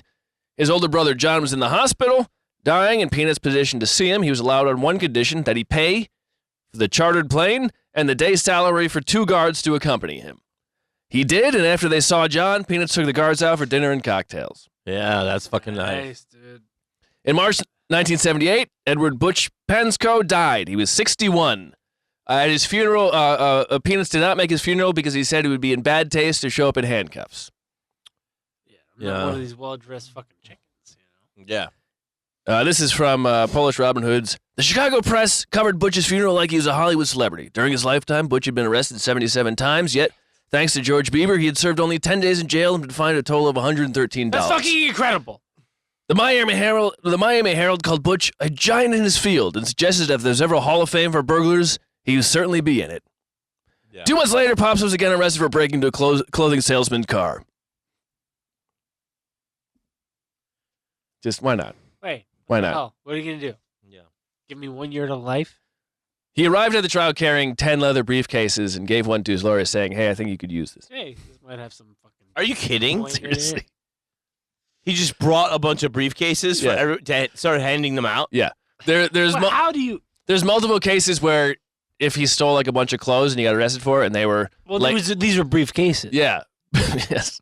But if he stole clothes and they were laid out in the courtroom, he would go to like the bailiff or someone and go like, Hey, do you want one? I can get you that one. Yeah, it's like So everybody 42 was someone he could steal something for. Yeah, and that's why I do have a hard time believing it. And this is going to be a short detour here just for me to make this point. But I just have to say, like, for anybody to actually say, like, hey, this person is trying to bribe a juror, at that time in Chicago, I'm like, who do you even snitch to? Like, everybody's bought off. Yeah, I right. can't believe people had the balls. Yeah. But the longer it goes on, there's less of those people. Those people they retire, and the new crew is probably less inclined. Oh, right, sure. That's a very good point. Later that year, in '78, Peanuts was paroled. His first night out, he was arrested for making a legal left turn. No. That is something that hadn't been that was introduced while he was in prison. He had no idea. He said I couldn't do that. there was a no left-hand turn sign, a left-hand turn with a line through it, and he took the left-hand turn, and he said, I don't know what the line meant. He was in prison. Well, they just took down some signs in Silver Lake this week because No cruising. no cruising and no U-turns were historically used to discourage gay stuff. Homosexuality. Homosexuality. Yes. No cruising signs are still up in the valley. Yeah, and Pasadena especially. Yeah. Uh, No cruising? dude, It's like, always be cruising. yeah, always be cruising. And it's a fucking human right. Yeah, dude. And then no U-turn. Yeah. What if there's a hot dude on the corner? Yeah. How would I know unless I passed Yeah. him? Because I got to check that ass out. You want me to drop him a fucking pin? So later that year, Peanuts was paroled. Left turn. A month after that, he was a jewelry salesman was robbed of $110,000 of jewels. That December, Peanuts and four men were arrested in a bank parking lot just as they were putting their masks on. Shit. He went to prison for 2 years. By 83, when he turned 65, Pops had been out on parole for a little bit. He had a 9-page arrest record with 180 arrests. He wanted to make one last score. It would not be the one last. He and a buddy tailed a jewelry salesman for a few weeks. Unbeknownst to them, the Central Intelligence Unit had been tailing them. The CIU, they eventually, when they saw them all driving off, they said, we don't need to tail them. We'll just wait to hear that someone was robbed, and we'll know who did it. After the salesman got robbed and it was all called in, Pops and his accomplice gets to a nearby toll booth. They get blocked in. CIU arrests him, and Pop says to them, he says, you know what? How about give me a break? It's my birthday. And they say, no shit, today's your birthday? And he goes, honest to God. Hey, guys, it's Pop's birthday. The agent laughed. What can we do for him? On cue, they all sang him happy birthday. Oh, yeah. And they announced, attention all cars, this is Pop's birthday. And all of a sudden, the other cars started to sing happy birthday. Oh, my gosh. They bring him down to the station. They tell everybody at the station. They all sing him happy birthday. And they all start yelling, speech. And he says, you know, this is the first time in 50 years that you guys didn't beat me. I'm starting to think you're all going to butt fuck me at the end of this. Boy, would I hate that. It's the first time you guys didn't beat me. You all sang me happy birthday and Jesus. That's really nice of you. In Jesus' name we pray. They don't like us. A few months later, after he got out, he was arrested for stealing a bottle of aspirin. A bottle. Come on. He felt embarrassed about that one. I would be. I am It's embarrassing. currently embarrassed. In 1985, on his 67th birthday, Pops was sentenced to 4 years in prison. And in 1986, a $500,000 jewelry case with Peanuts, Pops, and other man. Peanuts turned federal witness, convinced Pops to plead guilty. And according to Gary Jenkins in the Gangland Wire podcast, a lot of Chicago guys around the late 80s were flipping. And he says that Peanuts was one of the first to flip, and that eventually led to Nick Scarpelli flipping, which eventually led to Operation Family Secrets, which helped cripple the Chicago outfit. Yeah. Scarpelli wore a wire, and to this day, the FBI insists he committed suicide. He was found hanging from a beam with a bag over his head and his hands tied behind his back. Yeah. And the FBI insists it's a suicide. He was a fucking magician, amateur magician. In his Damn. time. Pops was released in 1989. In 1994, he was arrested for the last time for passing counterfeit bills. It was his 200th arrest. After that, he was done. He said his feet hurt. He had spent 20 years in prison by that point. Peanuts became a cab driver to a madam. They married when she retired from the business. Nice. He was done stealing as well. I don't know his arrest numbers, but he had been arrested 40 times by 1960.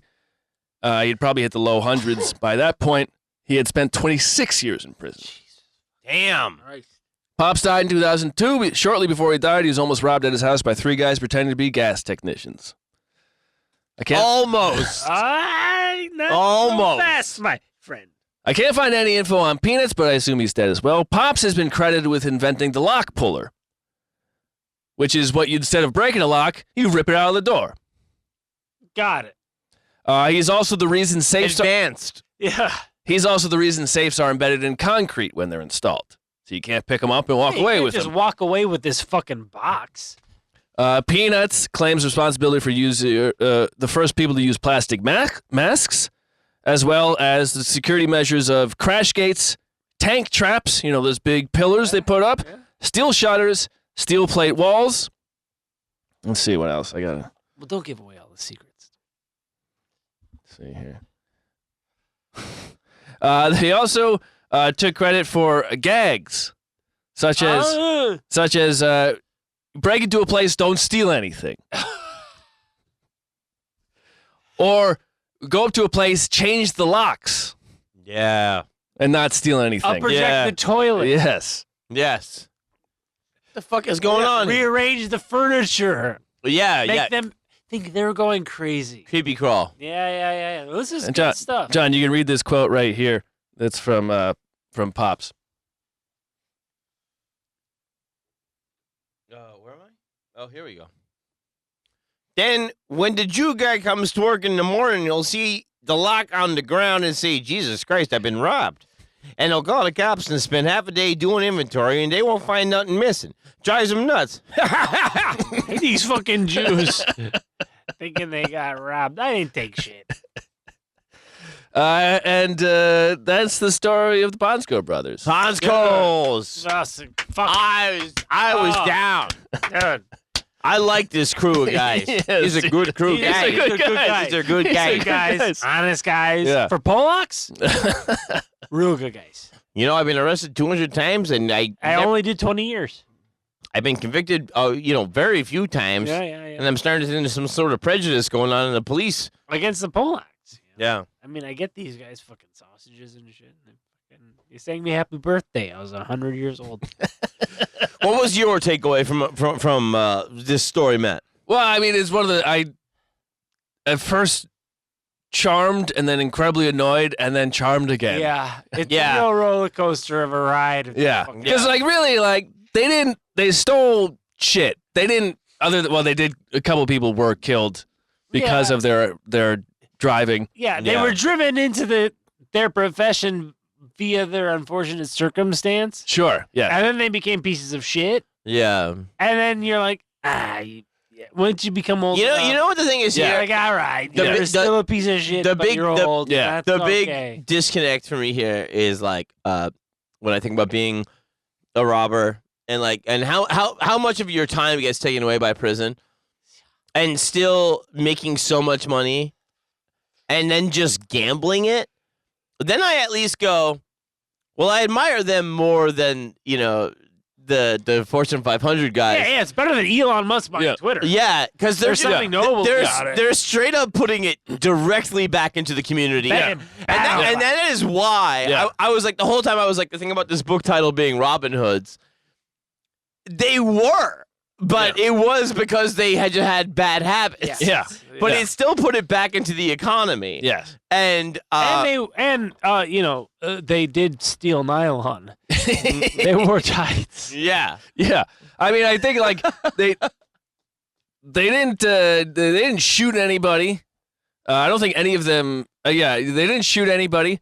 They had innovation in their Yes. robbery Yes, that's techniques. true. Very, Yeah. very, very good. I mean, because the book opens with fucking super old Pops and a cop coming up to him at a strip mall, being like, "You gotta get out of here." And he's like, "All right, I'm waiting for a ride. Can I get a ride?" Well, like, Let me call my wife. And in the phone call, he goes, it's a 84 Buick, and what the license plate is this?